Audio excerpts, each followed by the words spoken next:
Wake up, America. Christopher Key here. Wake up all around the world. We're here in North Carolina still. And again, this is the Keys to Life podcast. And I believe it is so important to take care of your temple. And I believe the most important keys to take care of your temple are going to be revealed right here. There's nobody in mainstream media. There's none of the freaking prostitutes on the television that will tell you what we will tell you here. It's all about TV programming and programming you to their narrative, which is satanic, Luciferian, and all about eugenics. Today, we're going to go over a key that a lot of you can't handle. Plain and simple, you can't handle it, and that's okay. That is completely, totally okay. But for my Christians out there that follow Jesus Christ, the Lord says, very simple, test and prove all things. Not some things, guys, but all things. And when I heard about this nearly 15 years ago, I'm like, that guy's a freaking nut. Seriously. And then I heard it from a second person who I really respected and I really trust. And I'm like, really? He believes in this? And then it was the third person. And I'm like, really, Lord, I've got to test and prove this. I've really got to test and prove this. And guys, I dove down into this and I have found some very, very interesting things. I don't know. I do not know if it's real, but it's worth looking into because I believe this possibly could be one of the biggest hidden keys of the world, because there was a time where I believed there were aliens everywhere because there were all these planets in the sky and God had created all these things.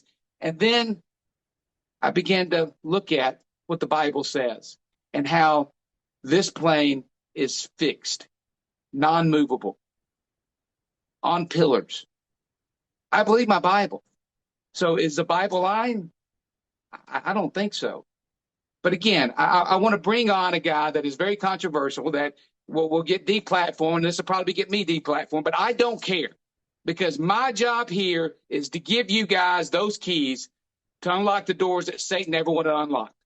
Plain and simple. We have to do this for our children, but more importantly, our grandchildren, because they have no future, guys. They are poisoning our mind. They're poisoning our temple, and we have to take that back. Because we win this game in the end, plain and simple. We win it in the end, and they can't stand that. But they're going to try to take as many souls to hell as they can. So with no further ado, I want to introduce Flat Earth Dave, brother. How you doing, Flat Earth Dave? Hey, I'm doing great, Christopher. We all have the same story. When we first heard about this, we're like, no way, you're an idiot. I'm not looking, right? We were programmed not to look. And it's only when finally somebody that we trust, it's been put in front of us enough times where we go in. And I don't know if you did what I did. When I went in with a closed mind. I went in, I'm going to disprove this. All right. I'm going to disprove it. I'm going to take the time. I'm going to disprove flat earth, prove the globe, and shut these idiots up. Right. And that's how you become an anti-glober or a flat earther. Right. What is flat? Flat means, it doesn't mean smooth. It means level, horizontal. Okay. We have mountains. We have valleys. The earth is not flat. It is a level, horizontal plane. The earth is 70% water. Water at rest it needs containment. And then at rest, it lies flat, measurably, testably flat. There needs to be convexity of water if the earth is curved, and there is none. I mean, can you go into to some of the proofs that have led you to believe that it is flat, brother? Some of the scientific proof that we have. Can you talk about how, because everybody, when I try to bring this up about everything being CGI, they're like, Christopher, no, we got all these pictures from the earth all the time. Can you talk about that? Well, the pictures of the earth are absolutely ridiculous. If I go right in here, I'll just type in earth. And we look at the pictures. Here's 8 pictures of Earth from NASA, right? 8 pictures of Earth. Now, only one of them can be real. So that means 7 are fake or all 8 are fake. Okay? I mean, when you look at them, they're just drawings. They're just paintings. These are all from NASA. They're all different. And the first one that was on everyone's iPhone, right? When the iPhones first came out, we had the blue marble. And if we zoom in, we can see they're lazy. They're using cut and paste. They're using the same clouds again and again. The guy that made it, his name is Robert Simmons. He did an interview. He said that show that video. Can you pull that video up? Dude, that is priceless. When he goes on air and says this. Yeah, well, I don't have that video handy. But basically he says I made it in Photoshop from data that I was giving. I was like, oh, there's more plankton here. Okay, I'll make this greener. I'll make this bluer. And he said he made it to look like what people would expect, right? I remember this in 1978, they showed us this picture of the Earth and they said global dimming is because of all the pollution. And I was like, wow, we're really bad. This is horrible, right? And if we look, 1978 picture and 2017 picture. Oh, no, this was in 2017. I remember they showed this. And if you look at the clouds, they're the same clouds. They just dim it, and then people go, wow, they wouldn't be that stupid. I don't know. It's either they're that stupid or they think we're that stupid. Okay. I go back and forth. I think it's a combination of both. I think they're that stupid and they're literally giving us an intelligence test. When you look at these two pictures, look at the United States and look at the United States. What happened? America is getting fatter. Look at that. 2002 versus 2012. Yeah, we're getting fatter. Right? So when you see that NASA is faking images of Earth, then you have to understand that they're faking everything. Well, if they're faking that, it doesn't mean they're faking it. Yes, it does. It means they're faking everything. Look at this. Here's the 2012 picture of Earth. And if we line that up on the map, all of this land has to be on the other side of that ball. Right? So you got America here. So all of this has to be on the other side of the ball. Right? But if we look here, here's the other side of the ball. So all of this has to be on the other side of the ball. You can't have it both ways, right? These are NASA photos. NASA never uses the word photo when they're showing images and pictures of Earth. A picture and an image is not a photo. And NASA never says they have photos of Earth. They say they have images and pictures, kind of like a little word game. But I don't think they like to lie. No, they lie a lot, right? So real quick. If the Earth is a ball, it has a physical horizon. Can you see my mouth, Christopher? No. If you zoom in, can you see my mouth? No. Because it's behind a physical curvature, right? The problem is the horizon, which I call the horizontal eye zone, is not physical. It's an optical place. So here we have a guy that's on a frozen lake. His camera's 6 inches off the lake at nighttime. It's nice and cold, no humidity. And he put these lights out here, 8 miles, 7 miles, 6 miles, and 5 miles. According to globe math, this light should be 30 feet below the curve, behind a hill, 30 feet. I challenge you, go outside, find a hill, send your kid over the hill, have him go 30 feet down the other side, and tell me if you can see him. Can you? No. This should be 22 feet. This should be 15 feet. This should be 9 feet. So the globe argument for this, it's refraction. They're refracting up at the exact curve of the Earth and they're stopping at eye level. Okay. You have to do mental gymnastics to believe in the globe religion versus flat earthers. We see them because they're right there. We see them because they're there. They're not refracting, right? And if they're refracting up, how come they don't refract sideways? How come when I look at a building a mile away and then there's another building beyond it off to the left, how come that doesn't refract out so I can see it to the right of the building? Again, this is so ridiculous. You don't have handy that video where they went on the news where the people were in Chicago and they were seeing the other side and they said it was a mirage. They wasn't seeing this. This was you remember that interview on the news? Yeah. So I got something better. So this is the picture you're talking about, right? Yeah. And they say this is a mirage, right? That's a mirage. Right. They went live on the news and said this. All of these buildings should be below the curve, just like you can't see my mouth. All those buildings should be behind the physical curve, right? But they're there. So this is actually, they say that a mirage happens because of, the optics, the humidity, the temperature are working perfectly to refract it up and stop it right at eye level. You ever see a clear mirage? There are mirages, but they're just fuzzy and they disappear after a couple minutes. So here's a time lapse of Chicago. Now I'm pointing to this building right here. I'm keeping my finger still. And we're going through about almost 24 hours. And I'm just pointing to the building, a little hard to see. Now it's going to go into nighttime. Okay. And the building's still there. It's still there. Changing temperatures, changing humidity, changing clouds, changing everything. The building's still there. And that's it. So we went through almost 24 hours and nothing moves. Nothing moves. We had our guys go down to right after the newscaster said it was a mirage. They went down there. It was a clear day. You can see Chicago. They put their camera on it. They got on a boat and they went 50 miles across the lake and it never disappeared. Now, if it was a mirage, it would disappear. It would rise up. It would go down, right? How come, like, if we send a drone up, how come Chicago stays right where it is? Shouldn't the drone make it refract up higher, like off the ground, if it's literally a mirage? Again, people defend the globe and they have no idea what the globe model is. They literally defend it because they were programmed before they could think, before they could talk, that the earth is a globe.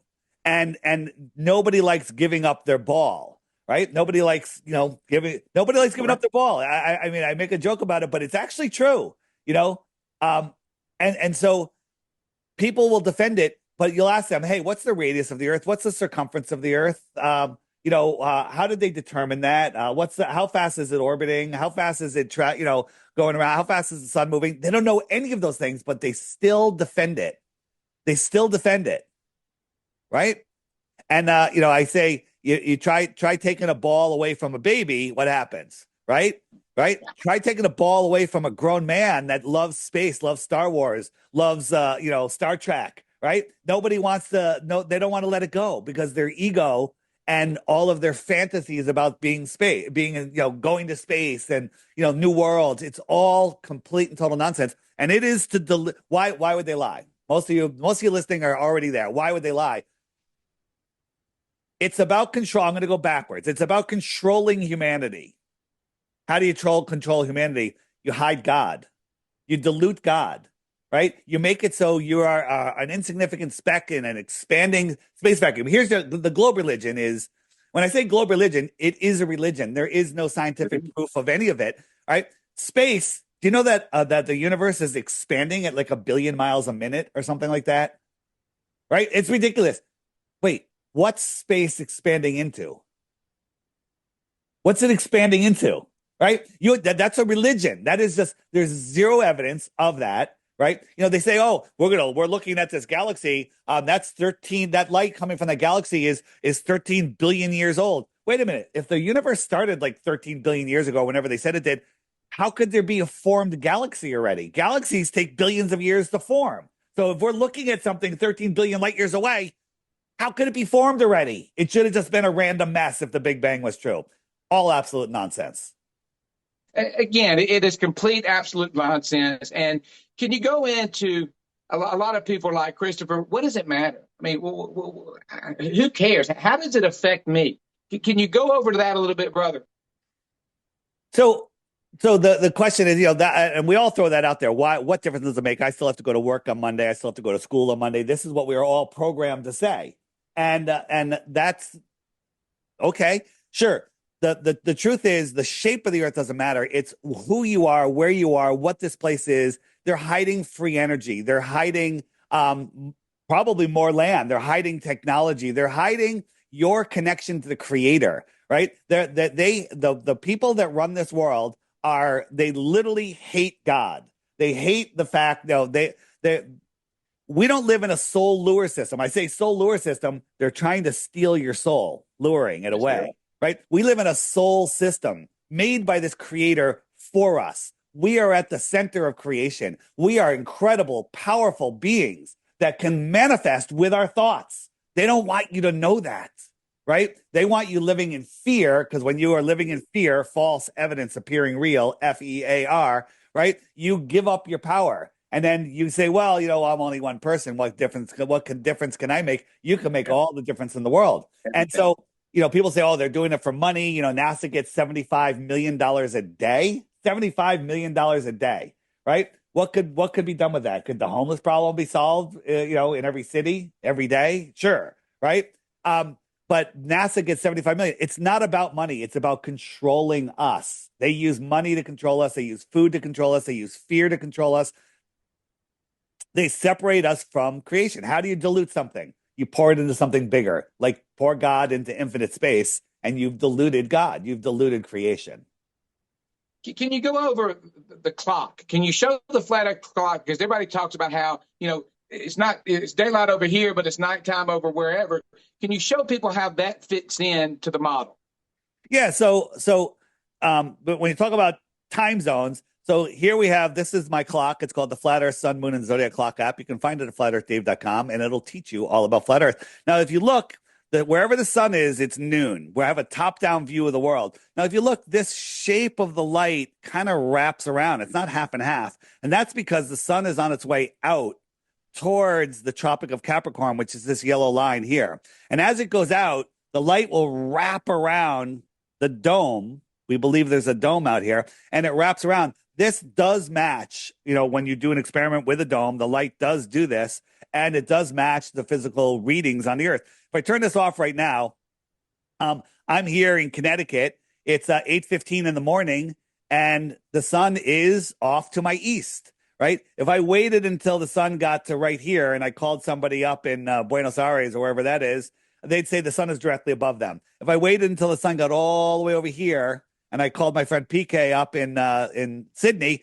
he'd say the sun's right above him and it's 12 noon. And so we've tested it. I was on a show in Johannesburg, and we're looking to see exactly where he was. And I was like, oh, look, the sun is right above you. What time is it? He goes, it's noon. And he's like, yeah, the sun's right above me. So the sun just goes around, and there's 24 hours in a day. So it goes wherever it is, it goes around perfectly. But that's how time zones work. And if you let me show you something else. So what did they do? They took the flat Earth and they wrapped it around a ball. So when you wrap this around a ball, the top part will wrap pretty smooth, but the bottom part will get all wrinkled, right? So you have extra material down there. You with me? So yes. It has to be crunched together. So let me show you time zones. Here is what time zones should look like, right? So we have 24 sections like in an orange, and it's the same time here in the north as it is here in the south, right? The problem with that is the case, and they say that the sun rays are coming in parallel, but they also tell us that the Earth is tilted. So if the Earth is tilted, this same time is going across 1, 2, 3, 4, 5 time zones. It's the same time in 5 different time zones. So they don't account for the tilt. And to make it worse, remember I said you have to wrap the globe around and it gets, wider. You have more areas on the outside. So check this out. This is the actual time zones on Earth. There's 19 in the north, 24 between the tropics, and 32 time zones in the south. How could that be possible on a globe? This is how there's 32 time zones. They never taught you that in school. They never taught you that in school. Okay. Again, it gets really interesting when you really dive deep and do what the Lord commands you to do, and that is test and prove all things. Can you go over the flight patterns? Because that was one that blew my mind. When I started looking at the flight patterns, I'm like, holy cow, that this makes perfectly logical sense. Can you talk about that, Flat Earth Day? Yes, sure. So the flight routes are some of my favorite to go over, but there's really just one that you need, and it's the flight from New Zealand to Argentina. So here it is on a globe. So New Zealand's right here, Australia's right around the corner. Here's South America coming down, and we got Argentina, and here's Antarctica. Now, according to the flight charts, the Great Circle route, which is a PSYOP, they say this is the shortest route. Okay. Now that is a pretty short, that's not that far. Not that far. And by the way, there are islands out here with runways if there's an emergency. People say, well, they can't fly there because there has to be within a certain distance to a runway in case of emergency. Let me show you the real flight route. The real flight route for that flight goes from New Zealand up across the equator to San Francisco. Now, this stretch right here is longer than this stretch is, and it's open ocean. Okay. And then it goes across to Houston, Texas, and then it goes all the way down to Argentina. Well, they have a hub there, and they have to change pilots, and so they're going to go 3 times the friggin' distance because they have a hub there, right? And everybody wants to get to Argentina, right? It's absolutely ridiculous. Let's look at it on a flat Earth map. Christopher, what's the shortest distance between 2 points? A straight line, brother, plain and simple. New Zealand, San Francisco, Houston, Texas, Argentina. Okay? There is no excuse. You can make excuses, right? You can make excuses all day long, but it's ridiculous. Remember the World Cup? The World Cup was in Doha. They had this is the reason I bring this up is the Buenos Aires team had their own plane, private pilot. They wanted to go home to Argentina, right? They wanted to go home. So they went to Rome to get fuel. Wait a minute. I think it's farther from Rome, according to the Globe, to Buenos Aires, but they went there to get fuel. People say they went to see the Pope. No, they didn't. Okay. Doha, Rome, open ocean, no place to get gas. So they stopped in Rome and then Buenos Aires. Shortest distance between 2 points is a right angle, correct? No, it's a straight line. Brother, how fast did they tell us the Earth is rotating again? So I'm going to put this into context for you. Excuse me. First, here's a balloon at 127,000 feet. It was up there for 3.5 hours. The Earth is rotating at 1,000 miles an hour. Okay, 1,000 miles an hour. 1,000 miles an hour. Before you go into that, Dave, hold on one second. If it's rotating 1,000 miles an hour, why don't I just get up in a hot air balloon and stay stationary and let the Earth rotate 1,000 miles underneath me to get to California? Or why, when I go to California, don't I get there an extra, couple hours? Or why doesn't it take me longer if I'm going against the rotation? Can you go over that, dude? Because it hurts my head. Well, they say that you're going the apparent speed because you have that angular momentum before you take off. But this plane, this balloon is completely disconnected from the Earth. It's up literally almost in space. The Earth is spinning to the east at 1,000 miles an hour. It should have landed 3,000 miles out in the ocean in the west, but it landed ahead of it landed like 80 miles east of where it took off. So not only did it go up, it sped up, because if you're on the Earth spinning and you go up higher, you got to go faster just because you're making a bigger circle, right? You have to gain speed, right? So to say it already has that tangential speed, right? Because if you drew a line around the Earth, it's 24,000 miles. It's going 1,000 miles an hour, right? But if you drew a line up higher, it's bigger circle. So now it has to speed up just to maintain its position. And somehow it landed ahead of the plane. So I wanted to show you, hold on a second. So that's just the spin of the Earth, right? So the Earth is spinning at 1,000 miles an hour. We're orbiting around the sun at 66,000 miles an hour. Say it again. How many miles an hour? 66.6 thousand miles an hour. 66.6. Yeah. There's so many of that. And then we're chasing the sun at almost 500,000 miles per hour. So we feel nothing, do we? We feel absolutely nothing. Well, because we're already in motion. But the thing is, they say, well, when I'm in an airplane, I don't feel it. Well, yes, you do, by the way. But if that airplane was turning, you feel the turn. If you're in a car going 100 miles an hour on a perfectly smooth road, okay, fill a dinner plate with water and then have that car speed up, slow down, or take the slightest turn, right? All that water's off the plate, right? But we're doing all of these curved trajectories. Nobody feels anything. We go 4.5 billion miles a year, never to return to where we were before. Let's just put those speeds into context, right? Here's the hypersonic sled track by NASA. It's a rocket sled. It's going to go by. Ready? Oh, didn't even see it. Mach 8.6, right? Mach 8.6. If you go on YouTube and pull up hypersonic sled track, you'll hear it. It's shocking to the body. Now, it's hard to fathom that speed. Could you fathom twice that speed? No. Could you fathom 10 times that speed? You have to believe that the Earth is a lumpy rock surrounded by curved water, surrounded by high pressure air, adjacent to a void, a vacuum of space, which defies all laws of physics. And it's orbiting the Earth 10 times faster than this. It's chasing the sun 100 times faster than this. It's moving sideways through the galaxy. I can't even calculate how many times faster than that, right? When we go out of nature, we see this. While this is going on, we see this. Okay? What does this tell you? What do your God-given common senses tell you? This water's not moving. That's because the Earth is not moving. Water needs containment. The water is a natural level. Hydrostatics of water lay it flat. Now, Globers will go, well, look at a raindrop. Look at a raindrop. Okay, water has a little surface tension, right? Show me a gallon of water forming a ball. Anything bigger than a gallon of water has, look at the edge of your glass. The water has a meniscus. Okay, but the meniscus on the side of the ocean is the same as a glass of water. It's only that tiny little surface tension. It's not scalable. This is nature. Nature tells us this. Man tells us other things.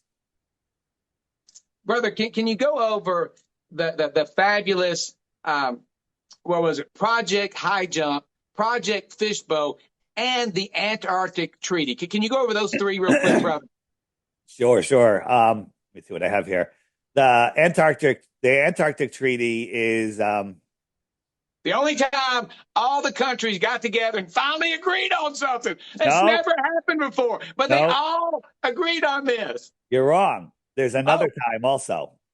All the countries in the world fighting over power, resources, everything. They agree on two things. I'm sorry. One, you can't independently explore the Antarctic or the Arctic. That's one. And everybody's got to get this thing stuck in their arm. Okay? They all agree on that. Everyone agrees on those two things. These are two things that are controlling humanity, right? Controlling the masses, plain and simple. Two places that would determine what the Earth is are off limits. Here I am on Google Earth. I'm measuring South America. Tells me the square miles of South America. Now what happens when I try to measure Antarctica? Look what happens. What is that? It does this weird, like, inverted thing because that's not a continent, right? And then also, excuse me, if we go up to the North Pole, just jump up there. Look, I'm measuring Greenland. Oh, no, I'm measuring the North Pole, and watch what happens. It inverts again. But anywhere else, it'll measure. Out in the middle of the ocean, if I measure Greenland, it'll do it. Excuse me. Dying here. So look, it measures it, but the two places that are virtually and physically off limits, the two places that would tell us what the Earth is. Amazing, right? Yes.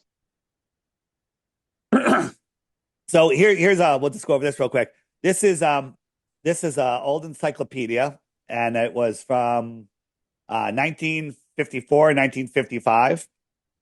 And in here, it said they did a trip around Antarctica, and it was 22 days, okay, by airplane. So they went from here. This is the base is called Little America, 2,000 miles, right? So they literally went from here to here. If you invert it, this is Antarctica. It's the shoreline around. And this trip, they stopped here, and here. And that would add up to about 22 days. That makes more sense than it being a little continent. The expedition made extensive flights covering all of the Antarctic coasts. Why didn't they go across the center?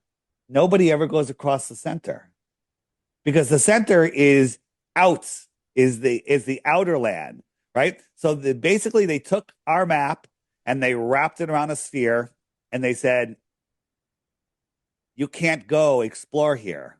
This is off limits because this doesn't exist. They'll take you from here to here and they'll show you some penguins, they'll show you some ice, but no one's allowed to go here because here is out. It's out. It's out south. It's not down under.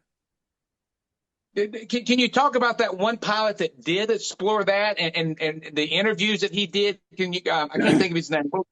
Admiral Bird? Admiral Bird. Can you talk about Admiral Bird real quick? So Admiral Bird did what's called Project High Jump, right? And if you look, Project High Jump is because Antarctica is the highest land on Earth, right? Antarctica is out of all the continents, it's the highest land on Earth. Think about water. Water needs containments. Water needs containment. So Admiral Bird in the 1940s and 50s, they had Project High Jump. He went down there with ships and planes and thousands of soldiers and stuff to explore. Now, I think this is when the leaders of this world, who are literally the puppets from the real leaders, are just figuring out what this place is. And Admiral Bird came back. He had a ticker tape parade, and and he went national news. He was on all the shows. Yeah, he was everywhere. And he did an interview where he said there's more land in Antarctica. There's land bigger than the United States on the other side of the South Pole. Paradise. It's paradise. Yeah, the other side of the South Pole. Wait a minute. That would be in between Australia and Africa, from where they're coming from, Australia and Africa. Land bigger than the United States that no human has ever seen? What's going on? How's that even possible? Right? Unless they're not talking. But here he is on his interview. What do we have behind him? We have the flat Earth clock. The sky is a clock. You know what? They don't want you to know that the world is a giant clock. So how did they do it? They gave us clocks, but they said, hey, let's make the hour hand go around twice instead of once. And they'll never figure out where they are. And that's the case. Right? Military time is real time, right? But they made it so we're just all confused. And then right after he did that interview, I think like 6 months later, he died in his sleep. Weird, died suddenly. And they came died suddenly, brother. Died suddenly. They came up with the Antarctic Treaty, and all the countries in the world signed on. Right away. Like I think 12 signed on right away, and then quickly all the other countries in the world. People are like, well, wouldn't Russia tell on us, and wouldn't China? They're all in on it. They're all in on it. The division, divide and conquer, right? Division of countries is fake. Division of races and gender. They're dividing up the genders now, right? So it's not even man against woman. It's man against whatever. It's like it's literally they're trying to destroy God's creation. There is a verse in the Bible that says, once you see my creation, you can no longer deny my existence. That's basically what it says, right? Because if you believe in the heliocentric model, the Big Bang, you can say God did it or the Big Bang did it, right? And it's all random. You have a choice. And I was in that camp until I started looking into flat Earth, and then I realized this place is intelligently designed. Therefore, there is no other choice but there to be a creator. So flat Earth brings you to the creator. Love it. 10 years ago, if you said, Dave, you're going to be doing speaking publicly. I hate speaking publicly. I hate speaking on a microphone. Okay. And you're going to be talking about flat Earth. All right. You're crazy. And you're going to be talking about God. All right. I'd be like, you have no idea who I am. Right. That was 10 years ago. Here I am, flat Earth Dave, talking to you, doing, 3 or 4 interviews every single day. And it's an amazing journey. David, can you go into that? Because my understanding is you were an atheist and 9/11 happened. Can you go over that to really bring people, to understand your story, brother? Yeah. So I live in Connecticut. I live right on the Long Island Sound, and I have a clear, unobstructed view of Manhattan. On a clear day, you can literally see the windows on the buildings. And the morning of 9/11, I was packing my bags to head to LaGuardia Airport. I was flying to Ohio. And with a customer I was in the printing industry, and he was in New York City. And all of a sudden, there's a plane that crashed. I was actually listening to the Howard Stern show, and I hear the plane, a plane crashed into the trade tower. And I'm looking at the smoke and everything. And I called my buddy up, John. I'm like, hey, John, I said, I think our flight might be delayed. And he goes, what are you talking about? I go, can you look out the window? You look downtown, you turn on the news. And as he did that, the second plane hit the second building and the phone went dead. And I'm like, I'm pretty sure my flight's going to be canceled. Okay. I mean, that's literally where I was. So I dropped my bags and I went down to the beach and I went to look at Manhattan. And it was, I still call that day today, to this day, 9/11 clear. It was literally the clearest day ever. It was the visibility was better than I've ever seen it. So when we have, like, since then, 20 some odd years ago, there's probably only been 1 or 2 days that clear. If maybe that was still the clearest day. So that's just something to think about. And I watched the building turn into dust. I watched it with my own eyes. I had binoculars, but I didn't even need binoculars. I was sharing binoculars with somebody going back and forth. But when that building turned to dust, I didn't understand what I was seeing. But I listened to the news. I had the radio on. I had 1010 winds on at the time. And then at that point, I was like, okay, I think I got to go pick up my kids, right? So I went to school, picked up my kids, and didn't know what was going on. And so I didn't really, I was trying to make sense of it. It wasn't for 4 years until I started, I was like, what the hell is going on here? And then I think it was Loose Change and some other shows and 9/11 Mysteries. And then I started really looking into it. And then I started looking into everything at that point. And, I was like, wow, there's so many lies. It's not so many lies. It's all lies. Everything is lies. People say to me, when I was doing my podcast, Deep Inside the Rabbit Hole, they'd say, Dave, everything can't be a conspiracy. There has to be something that's real. And I'm like, yeah, you're right. There has to be. And I came up with Sully landed that plane on the Hudson River after the bird strike, right? Yeah, right? yeah. That's not real. That wasn't real. Okay. That was the only thing I had. So now I'm just like, I don't know. Like I always say, there's probably some real things, but if I bet $1,000 on everything being fake, I'd be a very rich person. Yes, you would. I'd be a very rich person because the amount of fakeness is mind-blowing. It's mind-blowing. But here's the problem. That's how they get us. The CIA director that said, once the American people, everything they believe is fake, our mission will be complete. That's kind of an aggressive statement, but it's the truth. People are born good. People are born trusting. We trust each other. I believe you're in South Carolina. I don't need to confirm it. You told me. North Carolina. Yeah, same thing. Okay, you're in the Carolinas, right? I believe it, and there's no need for me to verify it. I'm in Connecticut. You believe it because there's no need to verify it. So for people to imagine that there's that much evil in the world, some people just are unable to imagine that. They can't go there. Therefore, it doesn't exist. We're in a spiritual war, but they've convinced us a spiritual war doesn't exist, right? They're convincing us that God doesn't exist. They're convincing us that physicality is all that there is, right? And physicality is just an experience that our non-physical self is having. That's how I see it. And so we're in this soul system created by a loving creator, and it's an amazing, amazing place. So that's how they get away with all this stuff. The good news is they can't do anything to you unless you give them permission. And that's hard for the masses, for sadly the sheep to comprehend. Can you go back to Project High Jump? Yeah, Project High Jump and the nuclear bombs. Can you explain that to the people real quick? Yeah, so it wasn't Project High Jump. It was Project Fishbowl. Project Fishbowl. Like, what are we in a fishbowl? And they said they were shooting nuclear bombs. I don't believe in nuclear bombs, but they were shooting bombs at the sky. You have to stop because that's so important, because the nuclear threat, that fear is so real. And dude, when I went down that rabbit hole, and I'll be bringing some people on to talk about this because I'm right there with you. I don't think there's any nuclear whatsoever. They'll call me crazy, but when you go look into the lead scientist that was working on this project, how he swam in the swimming pool every day that was a nuclear reactor. You know what I'm talking about, don't you, brother? Yeah, that was the name will come to me in a second, but he also ate the plutonium. He was eating the plutonium for years and years and years. Yeah. Windsor Galen. We got to keep the American public in fear. Galen Windsor. Galen Windsor is his name. Just for those of you that are like freaking out because when you tell people nuclear bombs, people love holding on to their fear, right? On my website, flatearthdave.com, scroll down until you see the big nuclear bomb banner. You can't miss it. It's all nuclear bomb explosions. Listen to that. It's from Crow 777 Radio. He did a whole bunch of deep dives on it.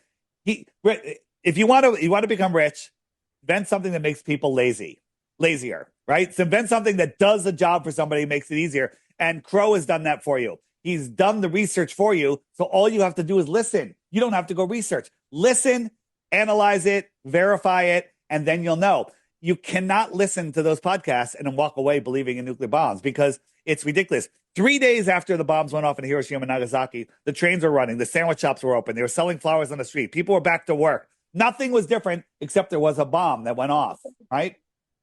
And so, plants, people, and animals have always lived there and survived there. There's more cancer in the United States than there is there. It's a total lie. It's all about fear. So the good thing is, think about this. If you're stupid enough to have the news on your television, right? By the way, it's a tele-lie vision. It's a tele-lie because it lies. It tells double lies on Sunday. Right. The news. I always say the news gives you cancer. Right. If you listen to the news, it's gonna give you cancer. But let's say the news is on in the background, and they're like Putin and North Korea and threat of nuclear war. Right. If you believe in nuclear bombs, every cell in your body is now stressed. You may be like, okay, I hope the politicians figure it all out, but you literally have stress through your whole body. But if you know, not believe, if you know that nuclear bombs aren't real, and you hear that, you see clown noses and clown wigs on them, and you giggle and you laugh, right? And then you turn it off and you go enjoy your day, because it's all about fear. Because fear takes away your ability to manifest. If you don't know who you are, where you are, what this place is, the true power that you have, you will never live to your full potential. And our full potential is far more than, even us awake people know that, because we have incredible abilities. We have abilities to heal. We have abilities to communicate, to manifest. We have abilities to do everything. And they've literally taken that away from us. And we've given them the ability to do that. We just have to take back our power. So the first thing you do is you got to get off their fake ball field, because then you have to play by their ball field rules if you're on their ball field. We have to stop using their currency. Here's the thing: we need to take down the government. No, we don't. We need to ignore the government, and then they just don't exist, right? If you ignore it, if everyone listened to this podcast, let's say this podcast goes super viral, right? All 8 billion people, another lie, all 3 billion people listen to this, okay? And they go, he's right. All governments, they've dissolved. They're gone. We don't have anything to worry about. Who is Nancy Pelosi? Who are these people, right? None of it matters. Everything just disappears because we give them the power. Money has power because we give it power, right? Everything is the way our belief, right? If you believe you can or you believe you can't, you're right. Brother, can you go into the fiat currency and go into cryptocurrency? And have I heard that you have some kind of cryptocurrency yourself, brother? We do. We created a coin. It's the first coin, a token that is monetized by truth, right? So I have the Flat Earth, Sun, Moon, and Zodiac Clock app. Everyone loves it. It's the app right here. Every day there's a daily video.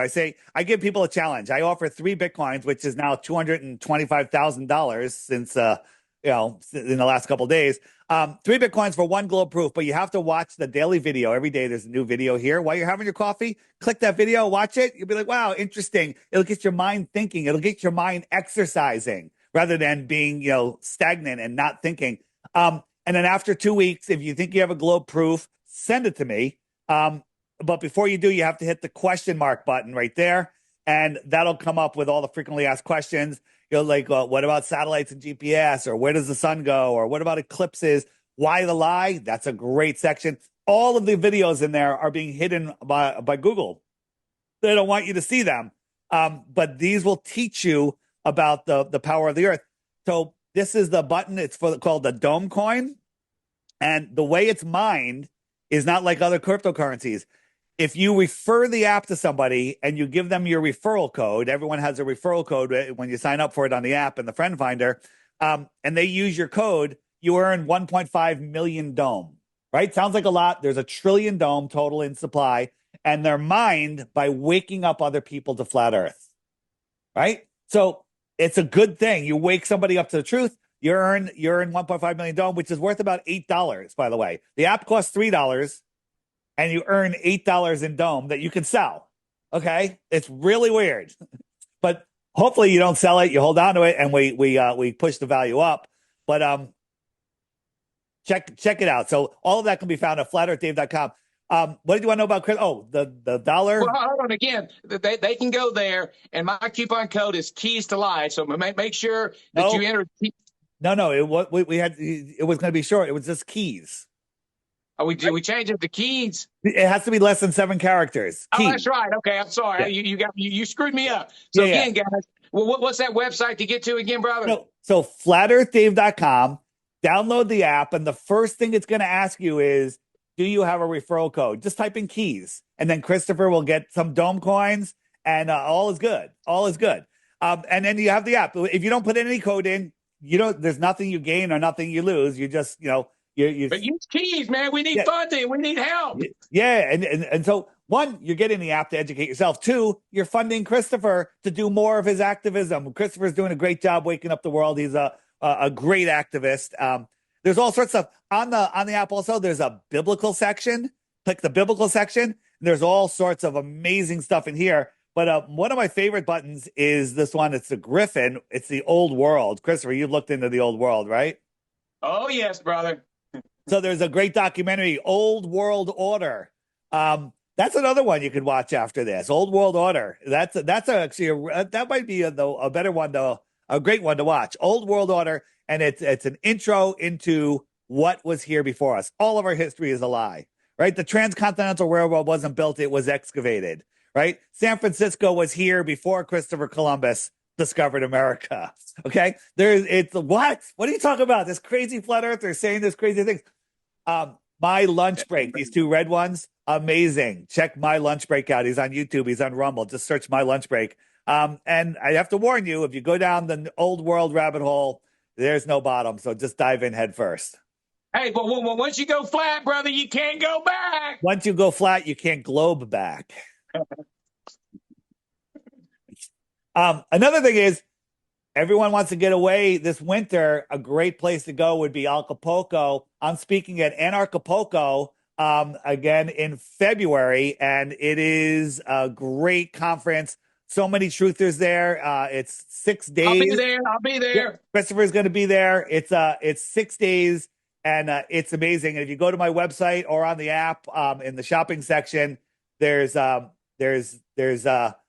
big banner. Click it, use code FEDAVE, and you get 10% off. So it's a great vacation and truth journey. You get to meet Christopher, you can meet me, and there's a bunch of other truthers there. They're just about to announce the lineup, and it's so much fun. I did it last year. It was fantastic. Well, brother, I'd love to get them on to talk about that. So please reach out to them. And who was the 2 red buttons you talked about? What was that guy's name again? That was My Lunch Break in the old world section, right? Brother, I would love to have him on the show. Could you arrange that? I can. His name is Kenny, and I don't. If he's doing interviews, I'm sure he'll come on there. But let me talk to him. Please. Yeah. Brother, we got about 10 minutes left. And what I want to go through in these last 10 minutes or so, I want you to go back to the nuclear bombs that they were shooting up into the Fishbowl and explain that. But I really want people to understand, you've been on this health kick. And again, because you understand you can't go preach God's word if you don't take care of the temple. And they're poisoning the temple with the water, the food, the air, the frequency. They're poisoning us with everything. And you've changed your temple tremendously. Can you go over that also, brother? Yeah, I've done so many things. There's different things I take. I kind of use my intuition a lot on what I take. I take cell salts, which I'm learning more and more about. I love it. I'm a big fan of sulfur. Do you take sulfur? Yes, sir, I do, brother. Yeah, twice I got a the day. best sulfur in the world. Okay, there you go. So, Chris, sulfur is amazing. It's absolutely amazing. It'll make you lose weight. It'll make you. It does. I mean, you can tell them everything it does. It does so many things. I've forgotten half of what it does. I just know that I take it every morning, every night. I put a spoonful of the powder right in my mouth, chug some water, and it's gone before I could even taste it. Because guess what? It doesn't taste great. Okay? No. It doesn't. But if you put it, I found out if you put it, I used to dump it way back on my tongue. That's horrible. Put it right in the front of your mouth, pull it off with your lips on the spoon, drink the water, and you don't even taste it. You literally have like a 2-second buffer before you taste it. The water dissolves it instantly. I have these balloons that happen. I don't know what it is. Maybe I'm saying something good, and but so sulfur. Do you tilt your bed? Yeah, but do I tilt my bed? Yes. I'm in hotels so much, dude. Yeah. I bring so much stuff with me, like my own filter and whatnot, so I don't tilt my bed. We're meant to sleep on an angle, not a bent bed like a Craftmatic. We're meant to sleep with our head up 5 degrees, right? And when I heard about this, I was like, "What?" Hey, do you before you go? Do you poop with your feet up? Oh, you mean a squatty potty? It's the way to go. I'll tell you that. Yes, it is. But when you tilt your bed, which is free, absolutely free, the first night you're like, "Whoa, I'm on a ski slope." The next night you're like, "Okay." Third night you're like, "Is it still tilted?" But when you sleep, all the liquids in your bodies pool in the back of your body. Women, it causes cellulite. But when you're tilted, everything's flowing. Your digestion's flowing. You're metabolizing everything. And it literally, back problems go away, right? Everything, just tilt your bed. That's the first thing to do on a health journey is sleep on a tilted bed. Beautiful, beautiful. Is there anything else as far as health and wellness? I know you tried my antler velvet years ago, and we just got you back on board. Any thoughts about deer antler velvet, brother? I did it for a while, and here's the thing for me. I'm in really good shape. I am. I'm pretty damn healthy. So when I take things, it's like I don't feel a tremendous difference. It's only when you see a sick person take it. When you see a sick person take something and they get way better. So I just did order your new stuff, and I can't wait to try it. And I'll give you a full report after I take it for a couple months. Well, we can't wait to hear that, brother. So again, we got about 4 minutes left. Can you go over the election that happened and how we have to hold these people accountable? Because again, I trust no man whatsoever, and I hope to God these people are going to do everything they say they're going to do. But again, the verdict's out. What are your thoughts on the election? So the question is it a case of the lesser of two evils? And if you look at it, Trump was the better selection, but there's so many things that Trump has done which are not good. However, I think that everything is controlled. They're actors, but maybe if someone is trying to do something good, it will be him. Now, he did surround himself with some people. Robert F. Kennedy. This is what Kennedy tweeted the other day. Let me read you this. It's a couple sentences.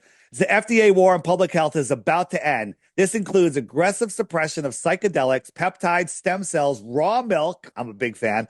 Hyperbolic therapies, chelating compounds, ivermectin, hydrochloroquine, vitamins, clean food, sunshine, exercise, nutraceuticals, and anything else that advances human health and can't be patented by pharma. If you work for the FDA and are part of this corrupt system, I have 2 messages for you. Preserve your records and pack your bags. Now, if that's true, this is the greatest thing ever. Okay. He says he's going to take the fluoride out of the water, which is a neurotoxin, which is dumbing people down, making them believe they live on a globe. Right. Some of the things he says he's going to do on day one are absolutely amazing. But last time he said, I'm going to put Hillary in jail. And on day one, he commended her and her husband, saying that they're great people. So that's where my hesitation is. Maybe he was playing 7D chess and he's waiting for this position now to do everything and make a clean. Who knows? I hope and I pray that that's what's happening. But, God is the only one that'll know. It's interesting times. What a time to be alive right now, brother. I mean, it is the most. I couldn't pick a time in history, except maybe when Jesus walked, to be alive right now, because amazing things are happening. What are your thoughts, brother? I was listening to a show yesterday, and they said if you can pick any time in history, it was a Crow radio show. Any time in history to be alive, what would you pick? And everybody had interesting reasons to pick different times. I'd pick now, right? Because now is the greatest show on earth. Right. I think that we chose to be here, have this incarnation now, because if we lived in a world where it was just everything, like, it would be boring. It could be boring. Now, listen, don't get me wrong. I think that the world could be way better than it is now, but we're here having an experience. I believe that we are eternal souls. And this is just one chapter in the book of expanding the Creator's mind. Before we close out, Go back to them shooting the missiles, because they weren't nuclear missiles, into the globe. Well, why were they doing that, brother? They were trying to test the ceiling. They were trying to see what was up there. They wanted to see if they can blow a hole in it. They're doing everything. Remember when Hillary Clinton lost the election? She said, we're shooting up towards that high, hard glass ceiling. We've put cracks in it, and eventually we're going to get through. She's talking about the dome, right? She's talking about God's creation, the firmament above us. So literally, these psychopaths are trying to destroy creation, however they can. So again, if people say, what difference does it make? Well, you can't understand what they're doing if you don't know where you live. Now that once you understand that we live on the center of creation and it's a level horizontal plains, that we are enclosed, can we go out farther? I think so, but I don't know. We're not allowed to go there. We can only speculate about it. Then you could start seeing through their cryptic messages. It's called revelation of the method. They always have to tell us what they're doing, so we still have free will, right? But if you don't know what exists, then you don't hear what they're saying. But once you see it, when you wake up to flat Earth, you start seeing through all of the deceptions. But brother, how was your interview with Alex Jones? Does he believe the Earth is flat, brother? Off record, he does. Off record, he does, but he knows that his sponsors won't like it, right? So, when I went on there with Eddie Bravo, this is the second or third time I've been on, we went in there knowing it was going to be a battle. We knew that Alex was going to be Alex. And we actually were very happy with the outcome because we got in more than we actually thought we would, right? But listen, am I supporting Alex Jones? No, but I thank him for giving me his platform. Now, Alex has been on for like 25 years. Guess what his number one most viewed segment was? Flat Earth. Because two reasons. One, flat Earth is fascinating. But two, it was the day Trump got indicted. So he had a massive audience, and we came on after that. So we were the sitcom after the Super Bowl. So, and that God did that for us. God did that for us. So we had a massive audience. I still get emails from his people today. I got thousands of emails like, holy crap, well, where can I learn more? Where can I learn more? And people, he converted tens of thousands of people to flat Earth with that one show. Brother, you have no idea how I appreciate you taking the time out of your day to come on my show and give your experience, to give your truth, brother. I love you, Brother Dave. I love everything you're doing.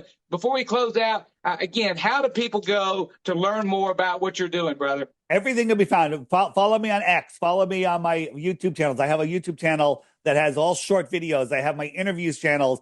All of that can be found at flatearthdave.com. All the links are right at the top.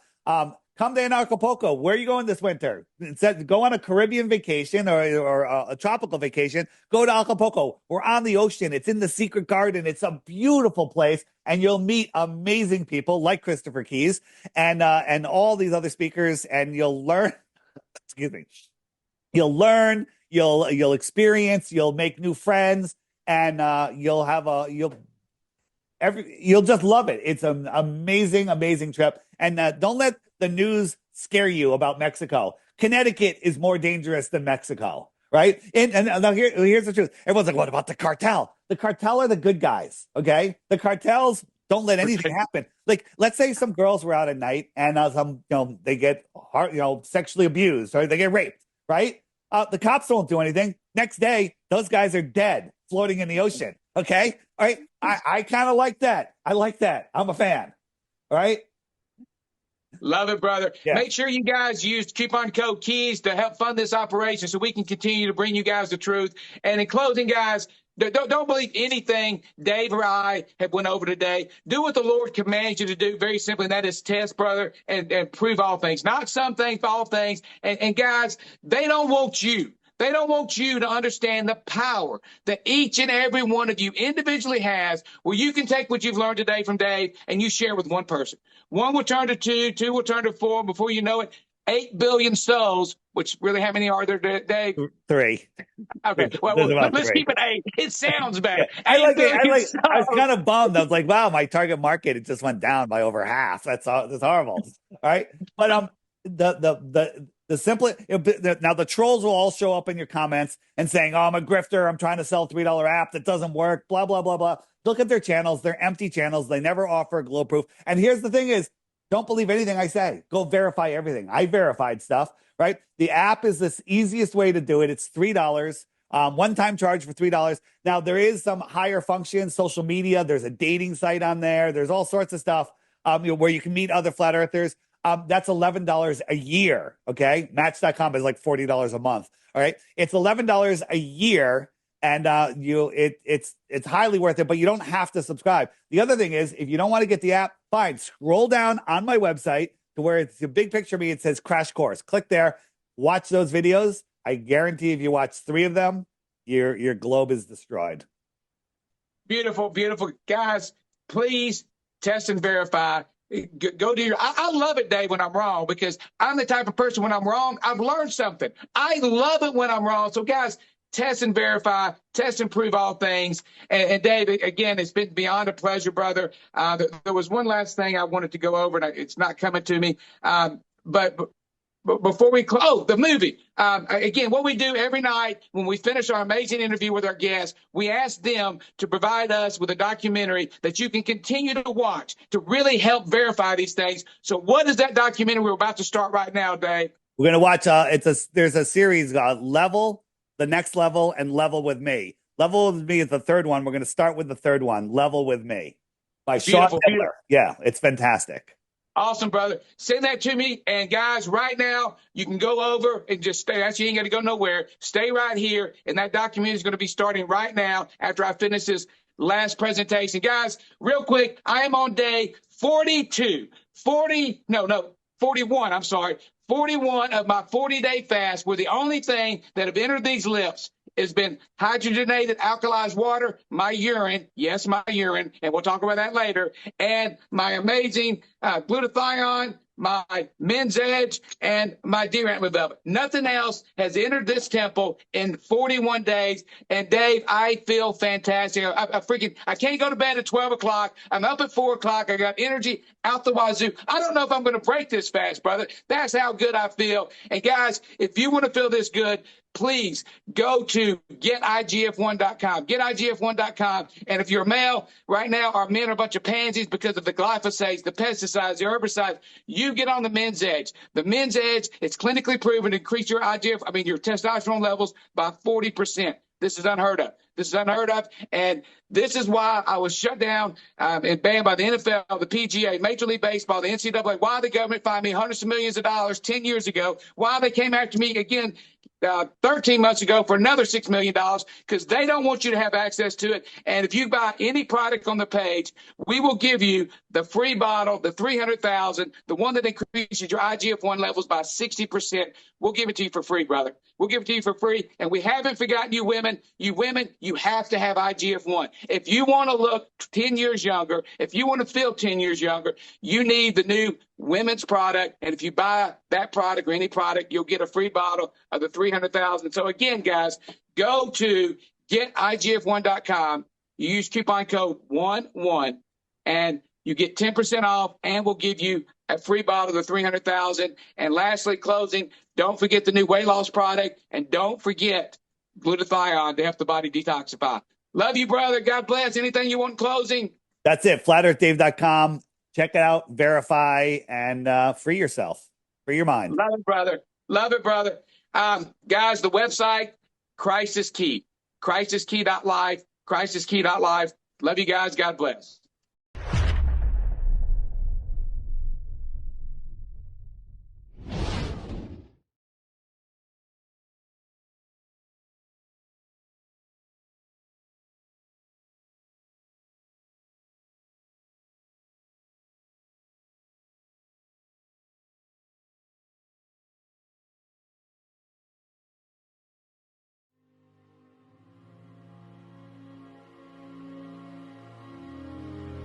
Okay, level with me here. There's this idea that we live on a ball and it's spinning and traveling through space at unfathomable speeds, yet you can't measure it, you can't repeat it or observe it. At this point, it becomes a religion. What are you holding on to?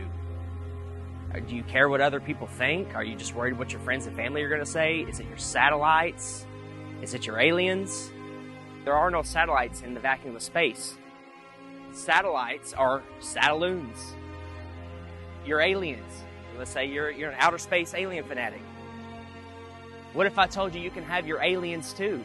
That they come from outer space, not upper space, but outer space. They are extraterrestrials. Terrestrial meaning terrain, meaning land. So what is it? What's stopping you? You've never seen curvature with your own eyes. You never felt the earth spinning. You've never been able to observe and measure these claims. So at this point, it becomes a religion. Do you want to become free? What if there's thousands upon thousands of other continents? What if there is an actual creator? This place was designed for a purpose. This isn't an accident. Would your life change? We're all supposed to live in abundance. We're all supposed to be here for a purpose and learn and love and live.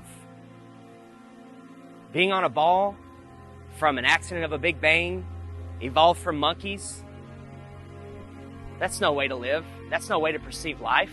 You're an accident. You have no purpose. What's stopping you? Look out here. There's no curvature.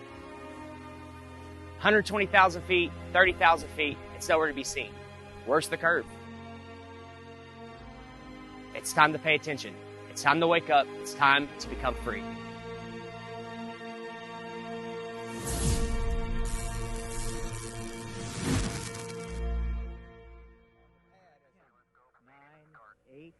Seven, 6.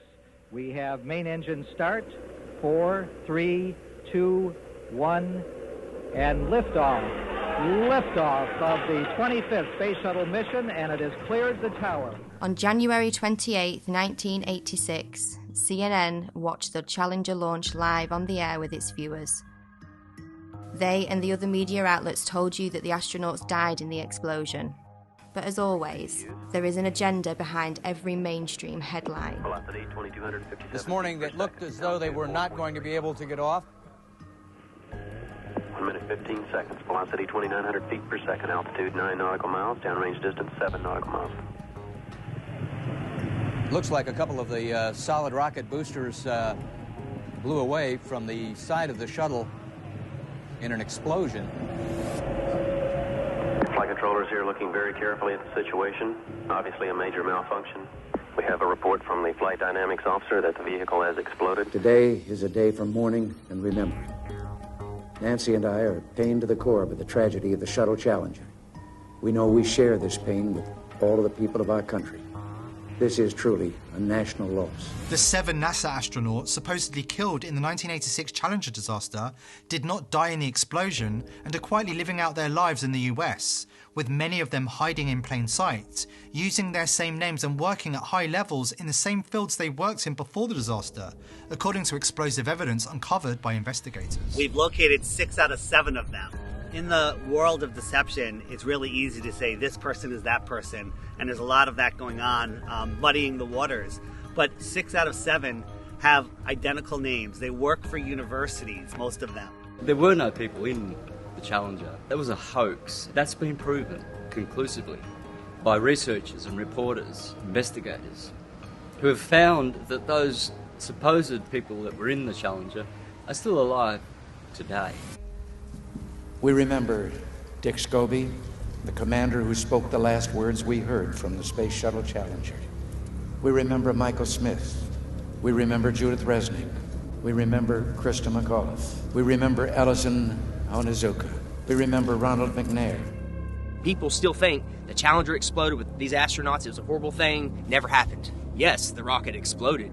There was no one on board. So imagine you're at the launch of the Challenger. This is a historic moment, and it blows up in midair. Whether you are personally related to somebody on there or don't know anybody, you're going to be a mess. This is an emotional, incredible scene. And CNN was reporting, and they told the cameraman, let's get a live shot of Krista's parents. And when they zoomed in on them, they were giggling. They were laughing. They were smiling. I don't know how you can put a smile on someone's face, even if you told them the funniest joke in the world at that very moment. Just look at their face. Is that the face of somebody whose daughter just blew up in the most horrific, violent accident ever? Or is that somebody playing a role, not knowing that they're on camera and thinking about the money that they may have gotten? You can hide somebody that's allegedly dead right in plain sight. All you have to do is move them a little farther away, give them a different job, claim that they're somebody else. You don't even need to change their name. So statistically speaking, the odds that almost everyone on the Challenger have exact lookalikes with exact names still existing is kind of laughable, honestly. Exact doppelgangers existing in the world with the same names, and when confronted, they get very nervous and their stories begin to conflict and they have the same mannerisms. You know, it doesn't take a lot to put it together, honestly. Let's start with former NASA astronaut Michael J. Smith, with the same name as this retired professor from the University of Wisconsin-Madison. Are you Michael Smith? Yeah. Professor at university? Retired. Retired? Yeah. Yeah. Yeah, I just stopped by because there's this room. Are you aware of that? There's a rumor on the internet. It's not me. That people are saying. Yeah, it's not me, obviously. I mean, anybody that looks at my background, looks where I was born, it's not me. I mean, it's interesting that the Michael J. Smith that was the astronaut looks something like me when we were younger, but really not if you really look at facial recognition. You've never been a pilot, never been in the military? Nothing like that. Huh. No. Okay. Yeah. That's all. And I don't respond to the emails I get. I get probably an email, maybe 2 a month. Really? Yeah, and I got one guy that's been really hounding me, and I turned it over to the FBI. Okay. Yeah, you just sure look a lot. It's the same I name. know the facial thing, but that's what we looked like. What? 40 years ago? Mm-hmm. Yeah. Okay. Yeah. Well, thank you. Yeah. Okay. Michael J. Smith, identical looks, dimples the same, teeth the same. There's really no denying it. And before he could finish the question, Michael denied it. Oh, that's not me, you know, and laughed it off. What's he going to say? Oh, you got me? Not going to happen. The driveway footage of Michael J. Smith, that's real. I mean, that can't be a deep fake, you know. So at some point, you got to stop trusting liars. We don't hide our space program. We don't keep secrets and cover things up. We do it all up front and in public. Next is former NASA astronaut Judith Resnick with an exact doppelganger working at Yale University. 37 years have passed and she hasn't even changed her name. Side by side, there's no denying it. When she's approached, she has a very odd way of not responding. Hey, Judy?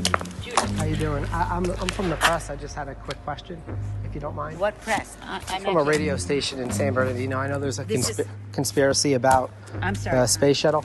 No, I want to be polite. Friendly, just a question. So there's a lot of rumors about you being on that space shuttle. Obviously, you know, if you want to comment, we would really appreciate it. Kind of odd that Judith is in full panic mode when realizing the press is in her presence. She's no stranger to being in the spotlight. She even made her way into Hollywood for a quick cameo. If the choice is to allow Americans to be taken as hostages or to be executed, I'll bring my own rope. Saddam backed down, and Ambassador Wilson helped thousands get safely home. When he himself came home to the United States, he was warmly greeted by our president, who took him to the Oval Office and introduced him to the War Cabinet as an American hero. Commander Dick Scobie had a company called Cows and Trees, and when you went to his website, there was an animation of a cow taking off like a rocket with a smoke stream coming out of its backside, doing a twisty curl in the air that looked remarkably just like what we saw with the Challenger. And after we started making videos on that and it started going viral, that website disappeared, never to be seen again. And nobody could have predicted back in 1986 that in 30 some odd years from then, that there would be something called the internet that would bring all this information to the tip of your fingers, and you'd be able to search through pictures, Facebooks, websites, profiles. Now these people are scared. They're hiding their profiles. They're deleting their websites. They're making their Facebooks private. Onizuka and McNair are always together. They're hanging out at NASA and always talking about themselves.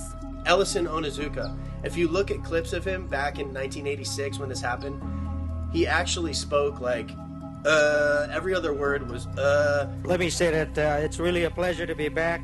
If you look at clips of his brother, Claude, now speaking, it's the same exact thing. Every other word is, But Ellison's dream is continued to be carried on. I think we got some... we're very fortunate that I think we're ready to go fly. Thanks for being out here today. His brother just so happens to be the spokesperson for the Challenger tragedy. Why aren't there any pictures of his brother back when this happened? Why didn't his brother speak at the funeral? Use your head. Former Governor Ariyoshi, who has a story about a picture that survived the Challenger disaster. Ellison Onizuka came to see me one day, and he wanted a family photo. And he wanted to take it up on a Challenger, and he's going to bring it back, inscribe it, and autograph it. But that Challenger accident happened, and I felt very sorry to lose Ellison. But I didn't even think about the photo. I thought everything else must have been destroyed completely. About 2 months later, Lorna Onizuka called me and told me that they found in the water, NASA found the personal preference kit of Ellison Onizuka. And she said, there were 2 things in there. One was a monk's prayer, and the other was his family portrait. So I told her, oh, then it must be in terrible condition because the astronauts, the big bang up and the ocean in the water for 2 months. She told me, no, it's in perfect condition. And she said, I'm going to bring the picture over to you and present it to you. And then in the meantime, NASA got the picture and they put this together for us. Ronald McNair conveniently has a twin brother named Carl McNair who looks exactly like him and is at a lot of the events now, but was nowhere to be found when the explosion happened. Krista McAuliffe was a fairly new teacher, just 3 years at that school. To get her story planted, all of these people, the parents, the astronauts, everyone involved that you saw, are crisis actors. Essie was at the Cape in the stands to see Tuesday's launch, a sight that she says still haunts her. Why didn't I leave too? But I thought, no, I want to stay and see it. And as she read Mike's invitation for the launch, Miss Hesse said that she doesn't know if she'll be emotionally ready for a service like that in his hometown. Since I won't be able to see you all in person, let me say thanks for coming and have a great time. And I hope you see a good show. George Bush Sr. hand-selected the teacher, Krista McAuliffe. What are the odds that 30 years later there is a professor at Syracuse University with the name Sharon McAuliffe? I still can't believe that I'm going to actually be going into that shuttle. It just really doesn't seem possible. Krista McAuliffe was asked if she had any fears about her space shuttle flight. People really feel that space travel is safe now. It's not that earlier feeling that, oh, it's going to blow up or something's going to happen. Right at this point, I feel that I'll be okay if I go up. Well, where's Jarvis? How come you haven't located him? And the answer is, he could have died of natural causes, a heart attack, car accident, 3, 4, 5 years later, and it would never be reported. The reason they did it was a psychological operation to justify not doing manned space flights anymore and to pull on your heartstrings with an emotional cover. So if you dare question it, then you're immoral. And then when you look into it, you find out, of course, that you have all these people still existing in the world. So basically a government version of witness protection for NASA. Our nation held a vigil by our television sets. In one cruel moment, our exhilaration turned to horror. We waited and watched. They were waiting and watching. When they saw the explosion, there was confusion. Was something wrong? The principal and teachers weren't certain either. Then it got very quiet as the horror of it began to register. Besides the trauma-based mind control and putting children through that trauma, it reinforces their model. It reinforces their religion. Look, this terrible thing happened. We're trying to go to space. We're trying to explore for science. But, look, all those people died. But at 1 o'clock, school was closed. It had to close. I felt as if my whole body blew up inside when I saw that. And I can just never be as shocked as I am now. Seeing it with my own eyes, it really just scared me. Some astronauts blow up in a rocket. What does that do subconsciously to the average person? They don't want to go up into space. They don't want to blow up in a rocket. We'll leave that to the professionals. We'll leave that to NASA and our government. Once they had seen the evidence on the visual screen that there would be no survivors, it suddenly became apparent to them that they were dealing with death. The government had incentivized the different public schools to play the Challenger in their classrooms. So they rolled their TV sets out, they had all the children sit down and get ready to watch it, and 20% of the American public watched the Challenger event happen live. And within 1 hour, 80% of Americans had seen the Challenger tragedy happen. So just like with 9/11, they have everyone see this traumatic event, and then we're all in unison that we're traumatized. When it blew up, it was a form of trauma-based mind control that, you know, some people will never grow out of, and then the emotions kick in and you're unable to think logically about what's going on. Of course this was planned. They made every school show this event live. They wanted these kids to grow up defending this tragedy. Think about how many field trips come here, unfortunately. And they go in and watch that Heroes and Legends thing, and they come out thinking that this is the greatest possible hero that they could ever be. And that's just, they're actors. And we're building them up higher than your father, police, military, all these people that are actual heroes. These are actors working for a government agency. So. Next. Hello. I'm going to get one of these signed if that's all right. My name's Justin. Justin? Yes. I-N? Yes, with an I-N. Where are you from, Justin? Orlando. Oh, so you're not far from Not too far. No, I'm okay on a picture, but thank you. I do have a question, though. Sure. Sometimes when we're watching the ISS footage, you'll see the astronauts sometimes connected to like wires and harnesses. Is that to keep them like in the frame during the broadcast, or what's the reason for that? No, I haven't actually. You mean while they're inside the shuttle? Yeah, like when they're inside the ISS, sometimes during the feeds, the broadcast, you'll see kind of yes, pulling on their belts or something like that. I bet that is. I bet that is.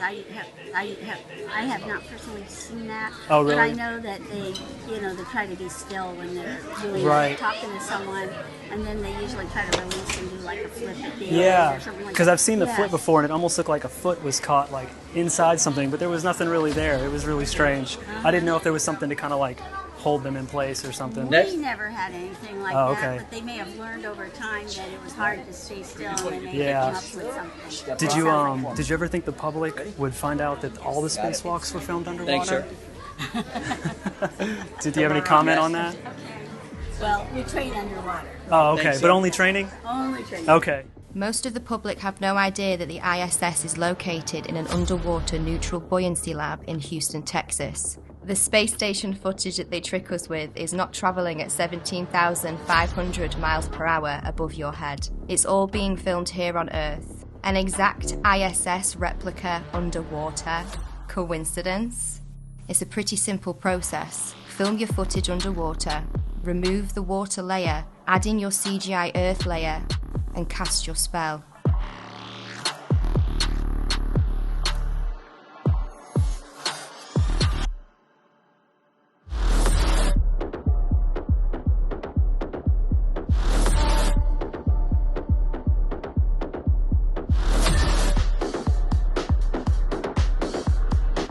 One, two, three, bubbles in space.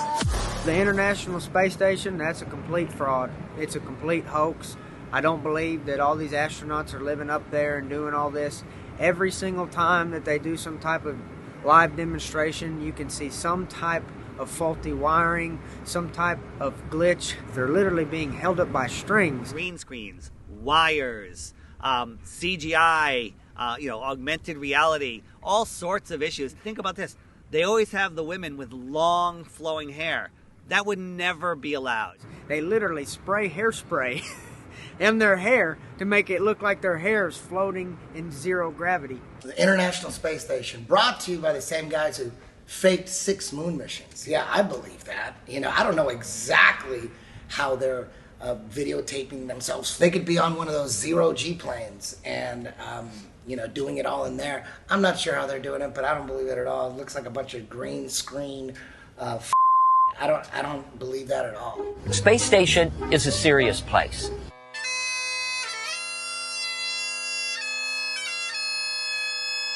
We're doing serious research, scientific research, and engineering research. On solid fuel wires, turn the key and light the fire. Running around in gorilla suits, going 17,500 miles an hour.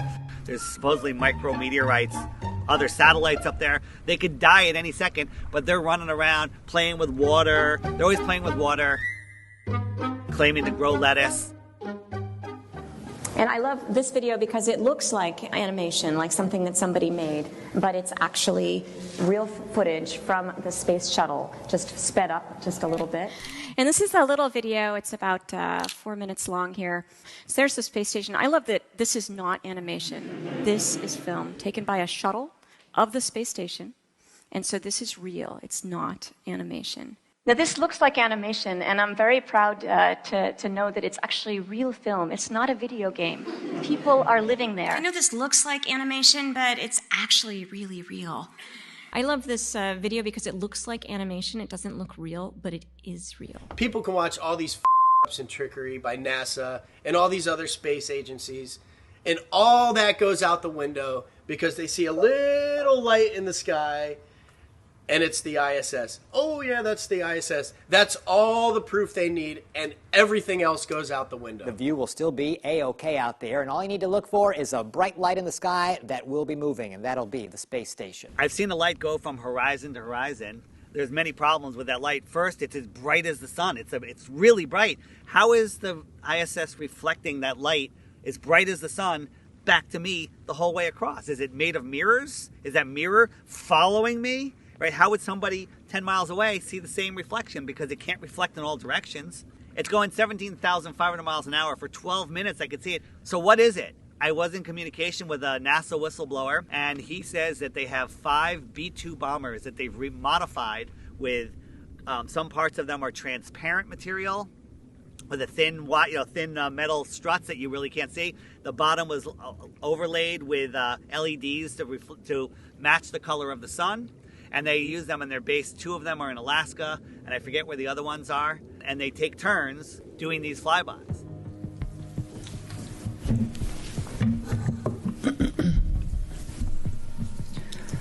Good afternoon, Commissioners. Today I'd like to bring to your attention a potential fraud on an enormous scale happening in York County. There's now clear evidence of NASA using numerous methods to grossly mislead the public about astronauts being on the International Space Station. During interior ISS scenes from NASA's own live feed, the use of wires, harnesses, green screens, and virtual reality have been detected to achieve the appearance of a weightless environment. This begs the obvious question. If they're really up there, why are they using Hollywood techniques to fake the footage? Are they in space or are they underwater? Now, what's really interesting is that they train for spacewalks in an underwater pool with a complete ISS replica. Now, surely they aren't filming these spacewalks in an underwater pool and then editing them to appear if they're in space, because that sure would be something, wouldn't it? I'm calling on the Brevard County Commissioners to open a full investigation into NASA's fraudulent practices and use of taxpayer dollars.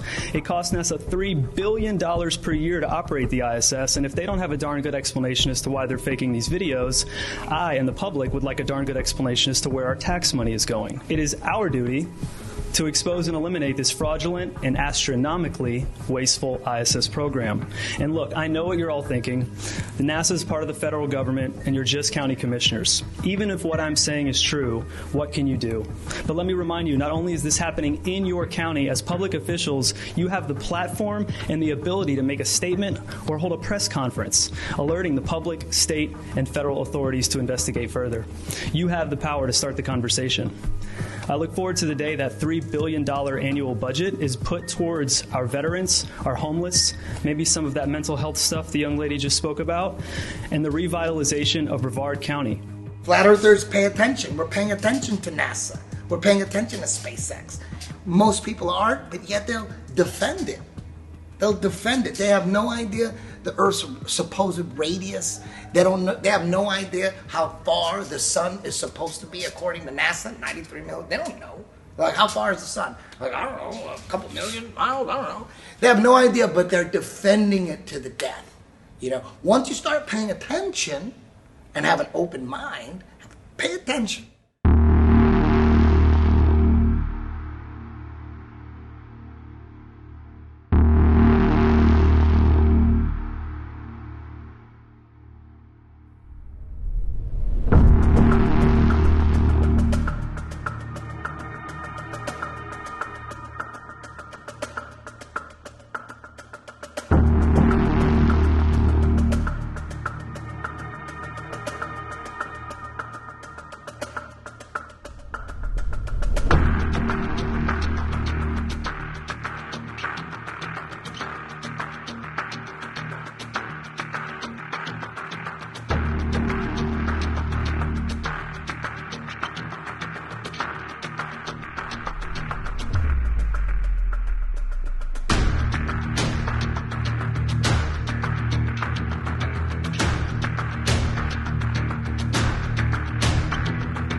worst footage ever. But we do want to make sure that the American people understand that there's no need to panic. The president took this action, as I mentioned earlier, because the objects were indeed flying at lower elevation, and they were in civilian airspace, and we wanted to make sure that we protected that airspace. But again, we want to also make sure that the Americans are not do not panic during this time. Wait, what? It's on a balloon? Why is there a satellite on a balloon? It's always been that way. Flat Earthers have been talking about this for a long time. One thing that isn't really discussed in the mainstream is that NASA, of course we know, spends more money on helium than anyone else in the world, and actually just upped their most recent contract to hundreds of millions of dollars for helium. And they admittedly launched balloons bigger than 1 to 2 football fields. And it's significantly more efficient for transmission of data, for weather compilation of data. They basically have a fleet of balloons above you that are facilitating majority of the information that we utilize. So why do you think NASA is the world's largest consumer of helium? Why would they send up balloons, these satellites, on balloons if they're in magical floating space, in the magical floating vacuum of space? They're showing us, they're telling you right now, they're telling us in plain sight, hey look, satellites are on balloons, they're not in magical space. Right here at this research center. Okay, the loud truck, yeah. I know they're gonna make the okay.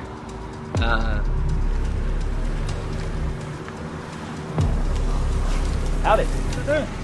I was just doing some filming. What? Oh, just anything we can see. We're just doing a documentary on the balloon launches and all the cool stuff. Yeah, we're independent journalists. Don't be filming me. Well, I mean, we're in public. There's no expectation of privacy. Well, we tried to call them. They said they weren't doing any tours. Yeah, they said we weren't doing any tours. Hey, of course, you got to do your due diligence and make sure there ain't nobody out here potting. Well, I get it. Like Johnson Space Center, they have armed guards. Yeah, they will shoot you. Yeah, they definitely operate. Do not run up in the air. Yeah, like you're gonna do nice. No, we're just infatuated with the Saturloons, Yeah, we didn't even know they existed. It's cool that they're all going up on balloons. We didn't even know. We were taught, they're just orbiting by themselves. Or they're shot up with rockets. Yeah, they're shot up with rockets. That's all. It makes more sense on a balloon, so we're like, okay, well, this makes sense. Unless they got some top secret stuff I don't know about. You don't know about any of these satellites without the balloons? The idea that you would need some type of box that free falls in orbit around a ball is really just a fiction of imagination. That we don't need that at all. We don't utilize that. Satellites have been on balloons since the 50s, and they've always been on balloons. They just lied about putting them in space. There's no evidence at all of satellites in space. They would have to have a propulsion system. Even if you believe that the Earth is a ball, you must also believe that satellites cannot propel themselves without a source to thrust. Okay? We know that they don't have engines on them. What's making them go around? They don't make sense. Then you find out NASA owns 98% of the helium. Then you find out all these satellites that crash have balloons attached to them. Then you can deduce they actually float these satellites up with balloons. It's that simple. If all these satellites are moving 17,500 miles an hour, some are moving this way, some are moving that way, it's common sense. There's 50,000 of them. They're supposed to hit each other eventually, but none of them hit each other. Come on, guys. Wake up. There's no satellites. There's no proof of them. The only proof we have are things floating on balloons. Arthur C. Clarke in the 50s wrote a book theorizing about satellites falling around on Earth in an endless fall. Shortly after, we all of a sudden had satellites falling around the Earth. Now think about it. The Earth is spinning at 1,000 miles an hour. It's orbiting in an elliptical orbit, speeding up and slowing down at 66,000 miles an hour. It's chasing the sun in another curved orbit, and we somehow have geostationary satellites. That's a satellite that stays above the same plot of land. So it's mimicking the spin, it's mimicking the orbit, it's speeding up and slowing down and staying over that same plot of land, and it's just falling in an ever-ending fall. That makes absolutely no sense. And now it's openly accepted that they're on balloons, but they're making it seem like it's a new thing. And this is the new way we're going to launch satellites is on balloons, and it's cheaper, and it's just better. Like, we don't need them space ones no more. You know, people are starting to figure it out. That's why they're going back to balloons. And majority of all the transmissions we use for our cell phones or quote-unquote satellite TV are all ground towers. They all send transmissions from the ground tower to tower, admittedly at high elevations. And of course we have underground and undersea cables that make up 99.9% of all transmission. So this just a facade in people's mind that you have little metal boxes flying around giving you all of your data. None of that is real. Oh my God, I'm calling my brother. That is freaking beautiful. Okay, there you have it. Artemis wow, it's flying right now. Whether it's the ISS or the rocket launch, the second someone sees it with their own eyes, they think it's real. This is freaking amazing. Oh, there it is. What the heck happened? They don't even know what the is going on. The reason that you can always find a video of a rocket from NASA taking off and then slowly making a U-shaped arc is not because it's going around the ball and going to the other side or going out into space. It's because shortly after these rockets that are funded by your tax dollars take off, they only have a certain amount of time before they crash back to the Earth because they run out of fuel. It's all made up. So what really happens is they launch them near the ocean in Texas or in Florida. They will never launch a rocket from the middle of the country. It won't make it to the ocean. It'll crash on dry land. Okay, so NASA has to launch rockets from Texas and Florida because it's right by the water. If they wanted to launch a rocket from Little Rock, Arkansas, it wouldn't even make it to Texarkana. So when they launch rockets in Cape Canaveral, Florida, or in Houston, we have a problem. Yeah, the problem is you can't get past the firmament. In 1962, 7 years before they faked the moon landing, Operation Dominic began. A series of 31 missiles were shot straight up into the sky to test how high humans can actually reach.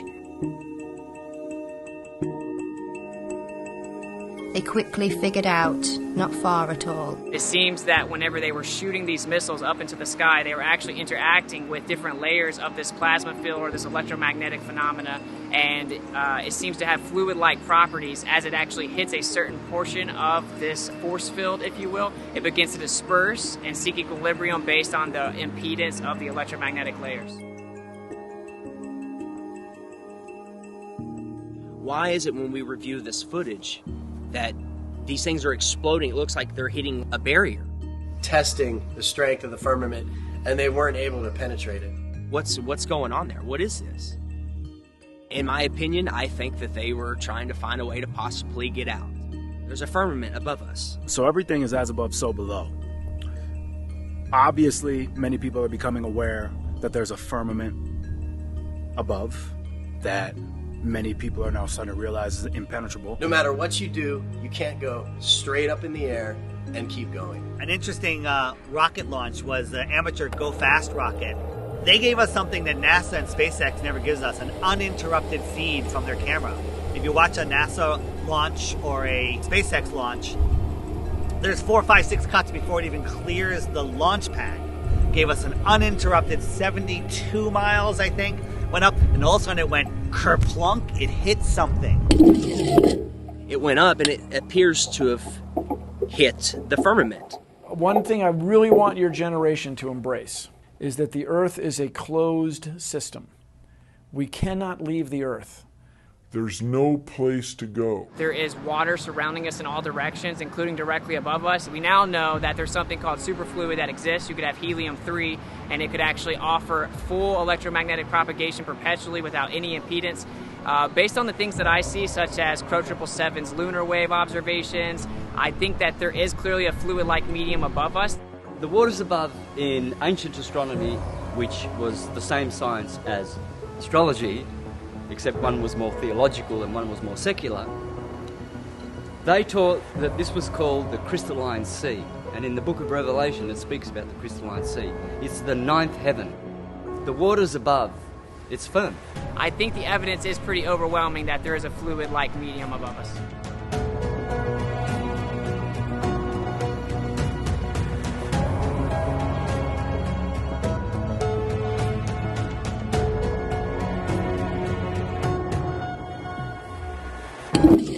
what I can tell you for sure is the water above is level, because all water finds and maintains level. I feel that's the next wave of enlightenment, is now more and more people realizing as above, so below. And the only way we can get above or below is to go within and tune our frequency to that of which surpasses and passes through. Who knows? Maybe there is some kind of firmament, and we're underwater. We could be underwater. Maybe there's water above the firmament and then water down here. That could possibly be why the sky is blue, because behind it is the firmament, which holds back water.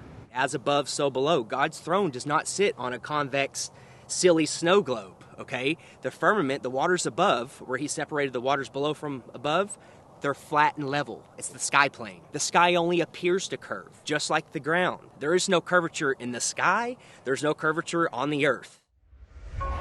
Well, Dave, the SpaceX Falcon 9 is going to launch from Vandenberg Air Force Base, and it's going to launch in just about a minute, maybe a little less here. Just see the trail it's leaving behind. Absolutely amazing. And to describe it to you, and you can see it, but from the ground, it almost looks as though some of these rockets look like they're scraping across a watery firmament, kind of like a boat dragging something through the water. You see what resembles a speedboat going through water. You'll see the rocket hit the firmament, explode like watery, and then it will skim along the surface of the firmament. Why is that? Well, because it's hydrogen. It's water. I'm not sure what they're doing, but they're not flying into space. It's almost like they're just throwing it in your face. Look, we're running into a solid barrier. These rockets literally look like they're bouncing off the ocean, like a boat in the ocean, creating waves. Look at it. Look at the footage. Look at that. They're putting it in our face. It's soft disclosure. They can't just come out and say there's a firmament, we're on a flat earth, or whatever else. They can't just come out and say it. They have to show breadcrumbs. They got to show a trail of breadcrumbs. They have to boil the frog slowly. People say, well, what's under the flat earth? Because they're thinking of a disk floating in space. We don't know what's under the flat earth, because the deepest hole is 7.8 miles. And while they were digging that hole, while they were drilling that hole, they were using ground-penetrating radar to see what they're going to hit next. And they were wrong every step of the way. No more rocks, no more water. They hit rocks, they hit water. Right? They were wrong. And then they hit an impenetrable barrier. They tried for years to get through, and they couldn't. And then they gave up. But then somehow, we have a meme that shows us a cross-section of the Earth, the next 4,000 miles. They know exactly what's there. They couldn't get the first 7.8 miles right, but they know the next 4,000. And everyone's seen the meme of the Earth with the molten magnetic core. Another thing that they're laughing at us, because you can't have a molten magnet.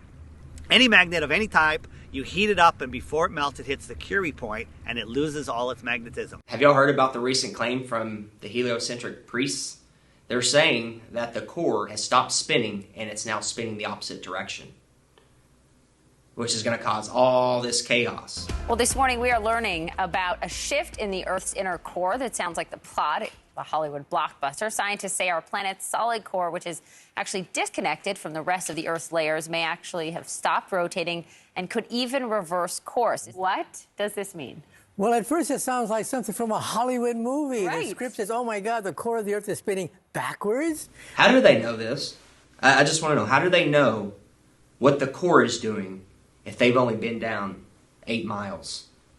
How? How is that possible? We've only, as humans, dug down a maximum depth of 8 miles. How do they know what's 3,000 miles down? Makes no sense. So if you look at a magnetic field on our ferrocell, you have something called the inertial plane or the block domain wall. That would be where we reside. We live within a magnetic field. And you can only go so far down before you're actually going to have the reciprocation of that energy or that magnetic field. We know the deepest hole ever dug is around 7.8 miles, which seemingly correlates to the deepest area in the ocean, of course, the Mariana Trench. So the way that I see it is you're actually living on the inertial plane within the magnetic field, which actually then begins to make all celestial phenomena fit perfect within the toroid. And of course, this entire idea that there's this magic magma core made of nickel and iron that's spinning at a different speed than the Earth spins is a complete fiction made up of seismic activity and speculation. And actually, when you look further into that, they say that that causes the magnetic field with something called convection currents. You have the geomagnetic field from the geodynamo model, and actually you would have a symmetrical magnetic field field coming from the core. As it is a sphere, you would have the same magnetic field in the north and the south. But what the evidence actually shows is that it is not symmetrical at all, and in the south, the magnetic field gets up to 30% weaker. There's something called the South Atlantic anomaly, which shows that it 100% is not some symmetrical dynamo effect causing the magnetic field. If you actually look further into the dynamo model, there's about 50 questions that have gone unanswered. They can't even get the math to work with supercomputers. It's pure speculation that they can't get to work, and it seems that actually we are just prohibited from going too far down based on pressure mediation within a magnetic field. There was a famous scientist that sent a submarine down and hit the bottom of the ocean and wasn't able to penetrate the bottom of the ocean, as if there was some type of water barrier firmament.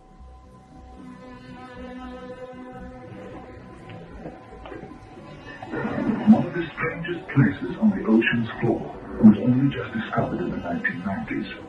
And 9 Degrees is one of a handful of people to ever see it in person. Without a doubt, one of the most amazing things that I have ever seen in the bottom of the ocean. It was while filming for Blue Planet in the Gulf of Mexico. And I noticed there's something out in the distance. Couldn't tell exactly what, but it looked like a dark band. And as we approached it, the dark band became a donut.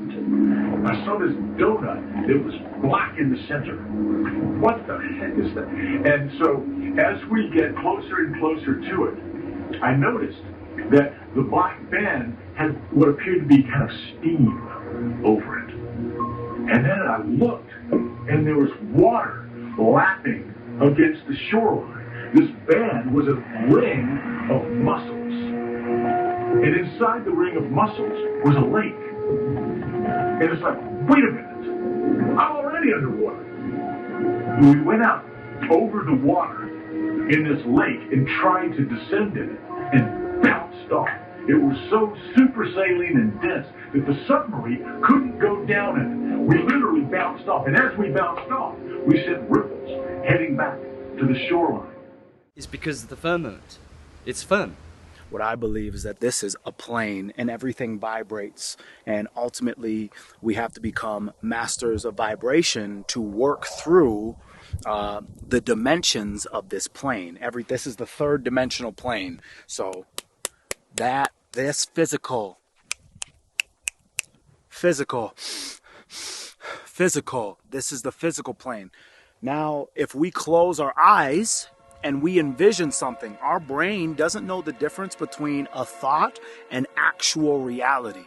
So they teach us about gravity when we're young kids, because when you're a young kid, you kind of believe everything that you hear. They tell us that gravity was discovered by a guy named Isaac Newton. And by the time he was 23, he had discovered gravity, invented calculus, and trigonometry. Well, I'm telling you right now, none of that happened. Gravity's just a theory and an excuse, really. It's real simple. If there's a force strong enough to hold oceans to the planet, there's a force. We should all be stuck to the ground. You know, the force can hold buildings, skyscrapers, tanks, ships to it, but it can't hold a helium balloon. Helium balloon just flies away, smoke just flies. Everything should be stuck to the ground like a magnet.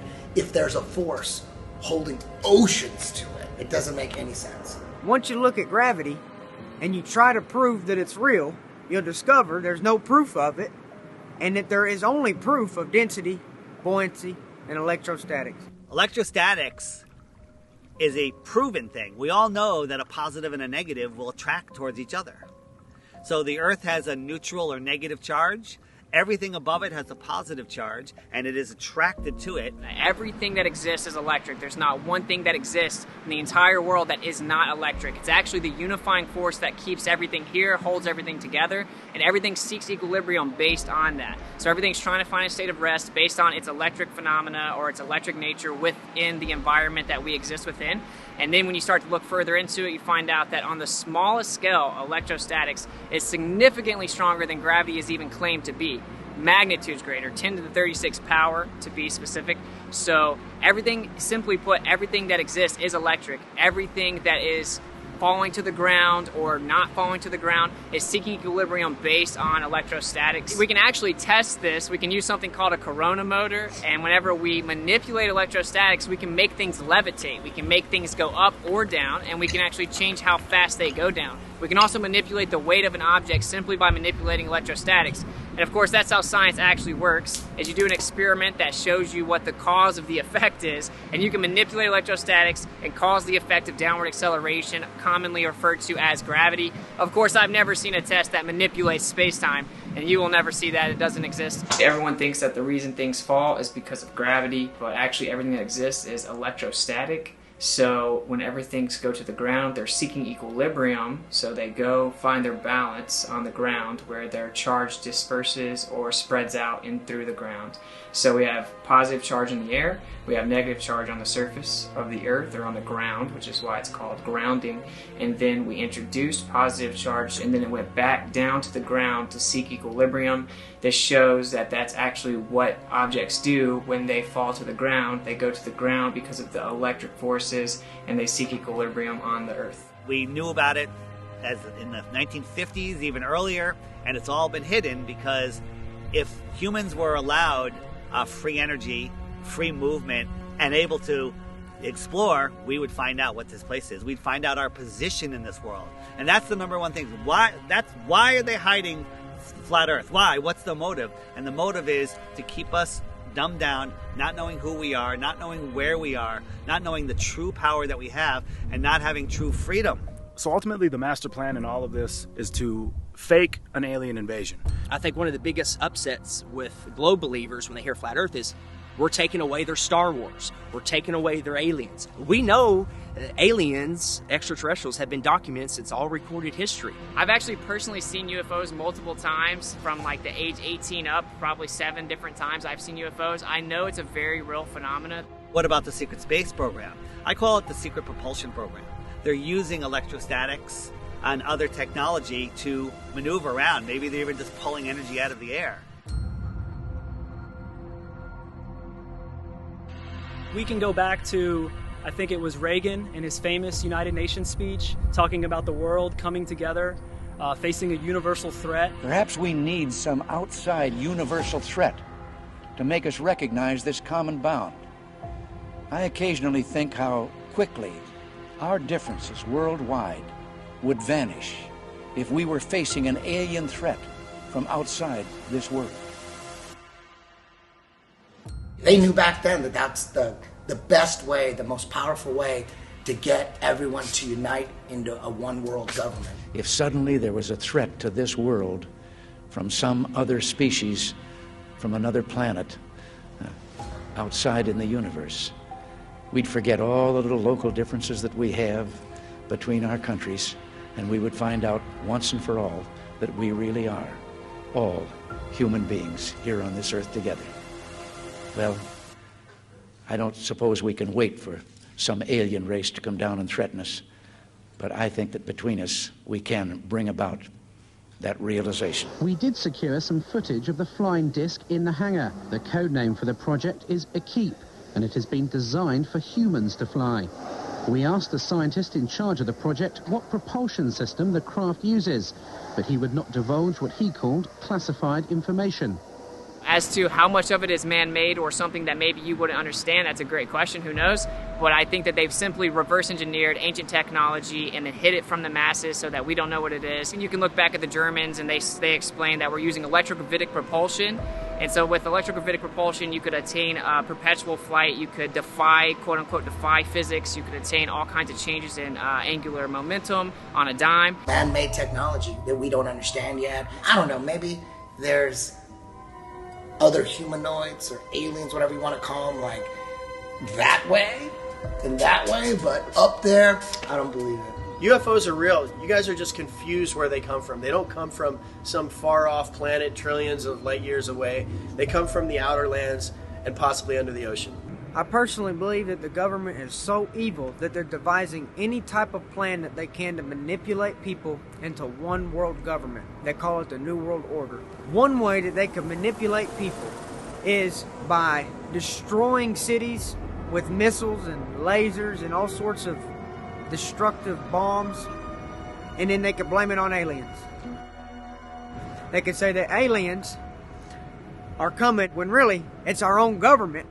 Now man has reverse engineered that, so we do have them here now. We know our government has this technology. If they fake an alien invasion, they get the New World Order, which they want. They thought COVID lockdowns were bad. We found out that they pretty much lied to us about everything to push an agenda of more total control. We're closer than we've ever been to World War III, all of this other stuff. And now the only way for them to truly, in my mind, get what they want or supersede the timeline, speed up the timeline, is to fake an alien invasion. The moment they do that, everybody panics. The government has to step in as a one world government. All governments come together to fight an outer worldly threat. And then we're all in lockdown like you wouldn't believe, because we got to be aware of the alien viruses. I mean, we're already scared of the human viruses. Now we got to be scared of the alien viruses, and we're So that's, I think, the end game.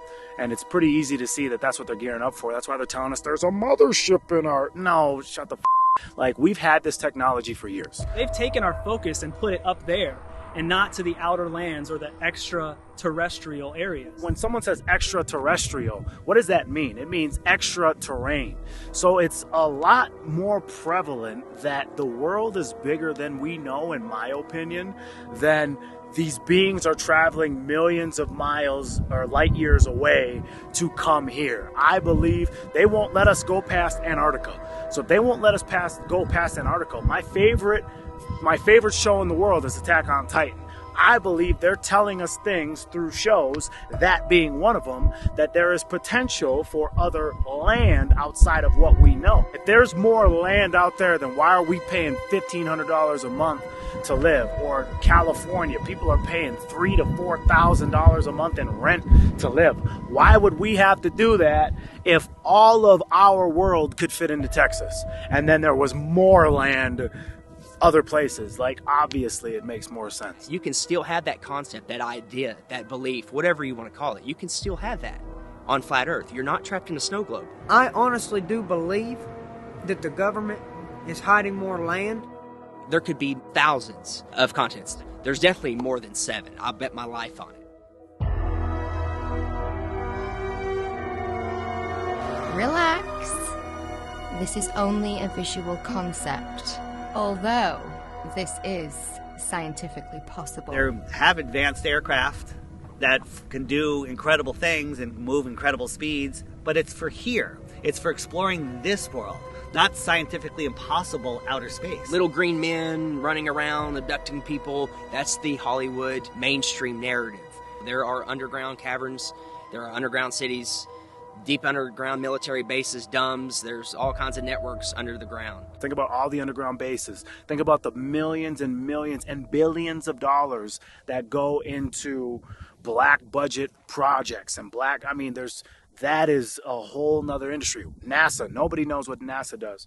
Regardless if it's a government hoax to instill fear and control and take away our rights, if it's Project Bluebeam, just know that these crafts are not coming from outer space in the magical vacuum of floating balls. They're coming from outer space, not upper space. They're coming from outer space. The extraterrestrials are coming from outer space.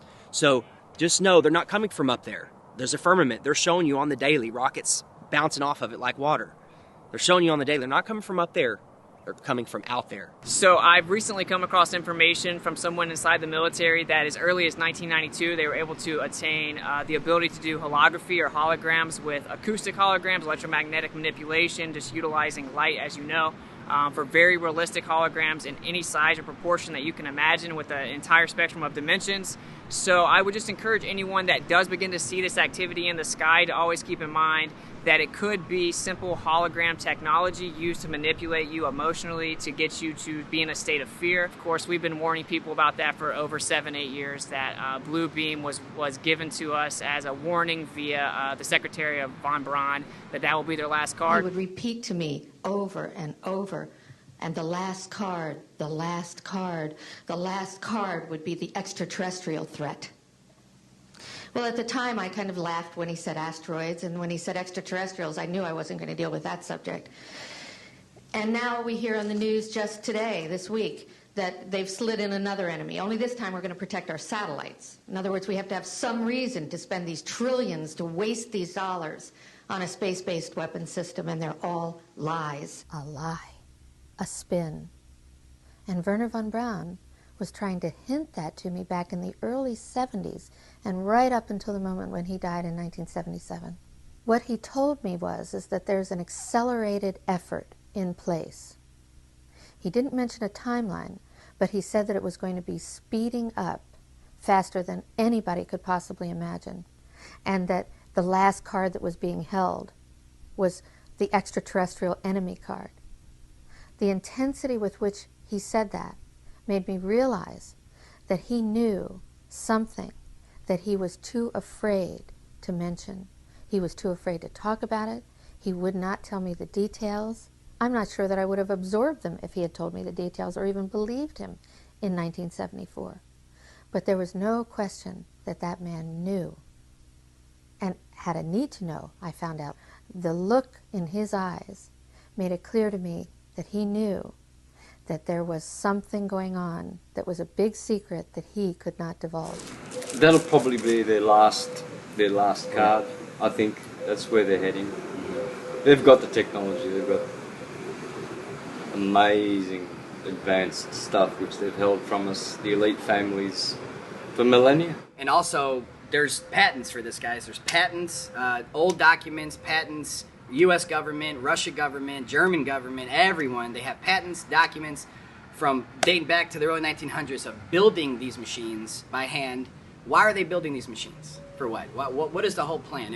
If these are some special things coming from above, then why does man have to build them here to scare you with them? Why does man have to create blue beam technology to, coming soon, scare you with this stuff? Because none of it's coming from above you. None of it is random, okay? It's either coming from the outer lands, under the ocean, or they're man-made, or blue beam, or all the combination of what I just said. But there's nothing coming from above your head, so please stop. Stop holding on to your alien bullshit. Let your ball go. My name is Joseph Spencer. I was known as a man in black.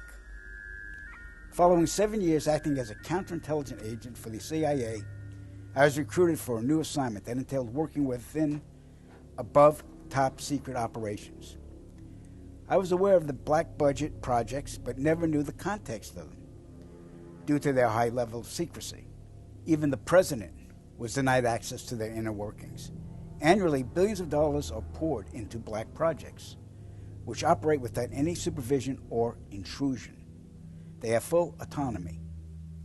The operations deal primarily with advancing military technologies, most of which have been reverse engineered from recovered alien spacecrafts that had either crashed or were shot down by our military.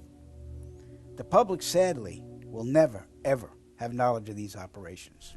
Since the early 1950s, scientists have been developing holographic technology, and over the years improved it to a state that we can only imagine.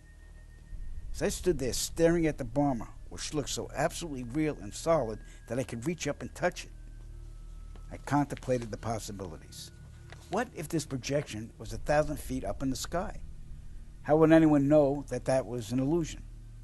The Phoenix Lights craft, witnessed by 10,000 people, was the first grand-scale skybeam test upon the public. It succeeded beyond expectations. In October 1938, Orson Welles unleashed his War of the Worlds radio broadcast to the American public. It was so realistically portrayed, vast portions of the population went into panic. Terrified citizens scrambled to evacuate their cities in droves. America had been easily tricked by very simple means. In the year 2024, the world will stand witness to a massive alien invasion.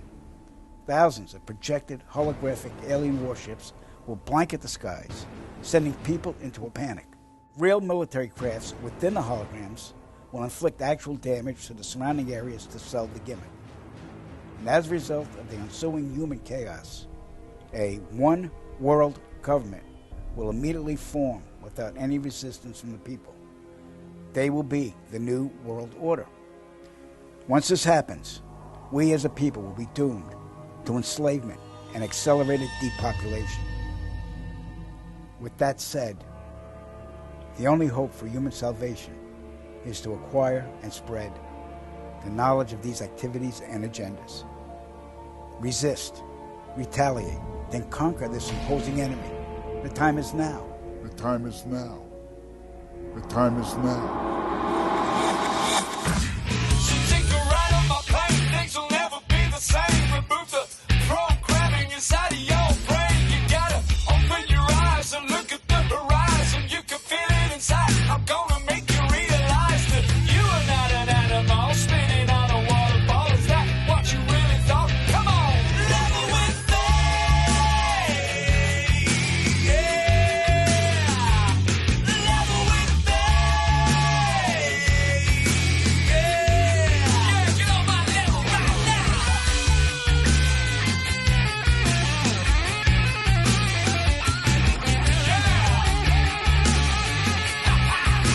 Once you on the level, say goodbye to the devil.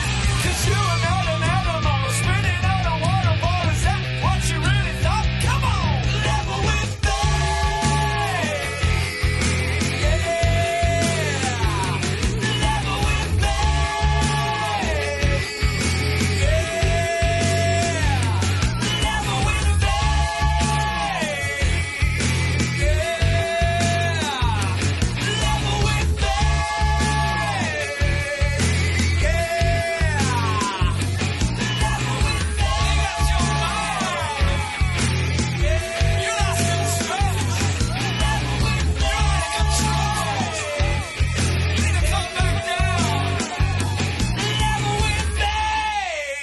Why would rich, powerful people want you to not know the Creator, God? Because a man of God cannot be controlled.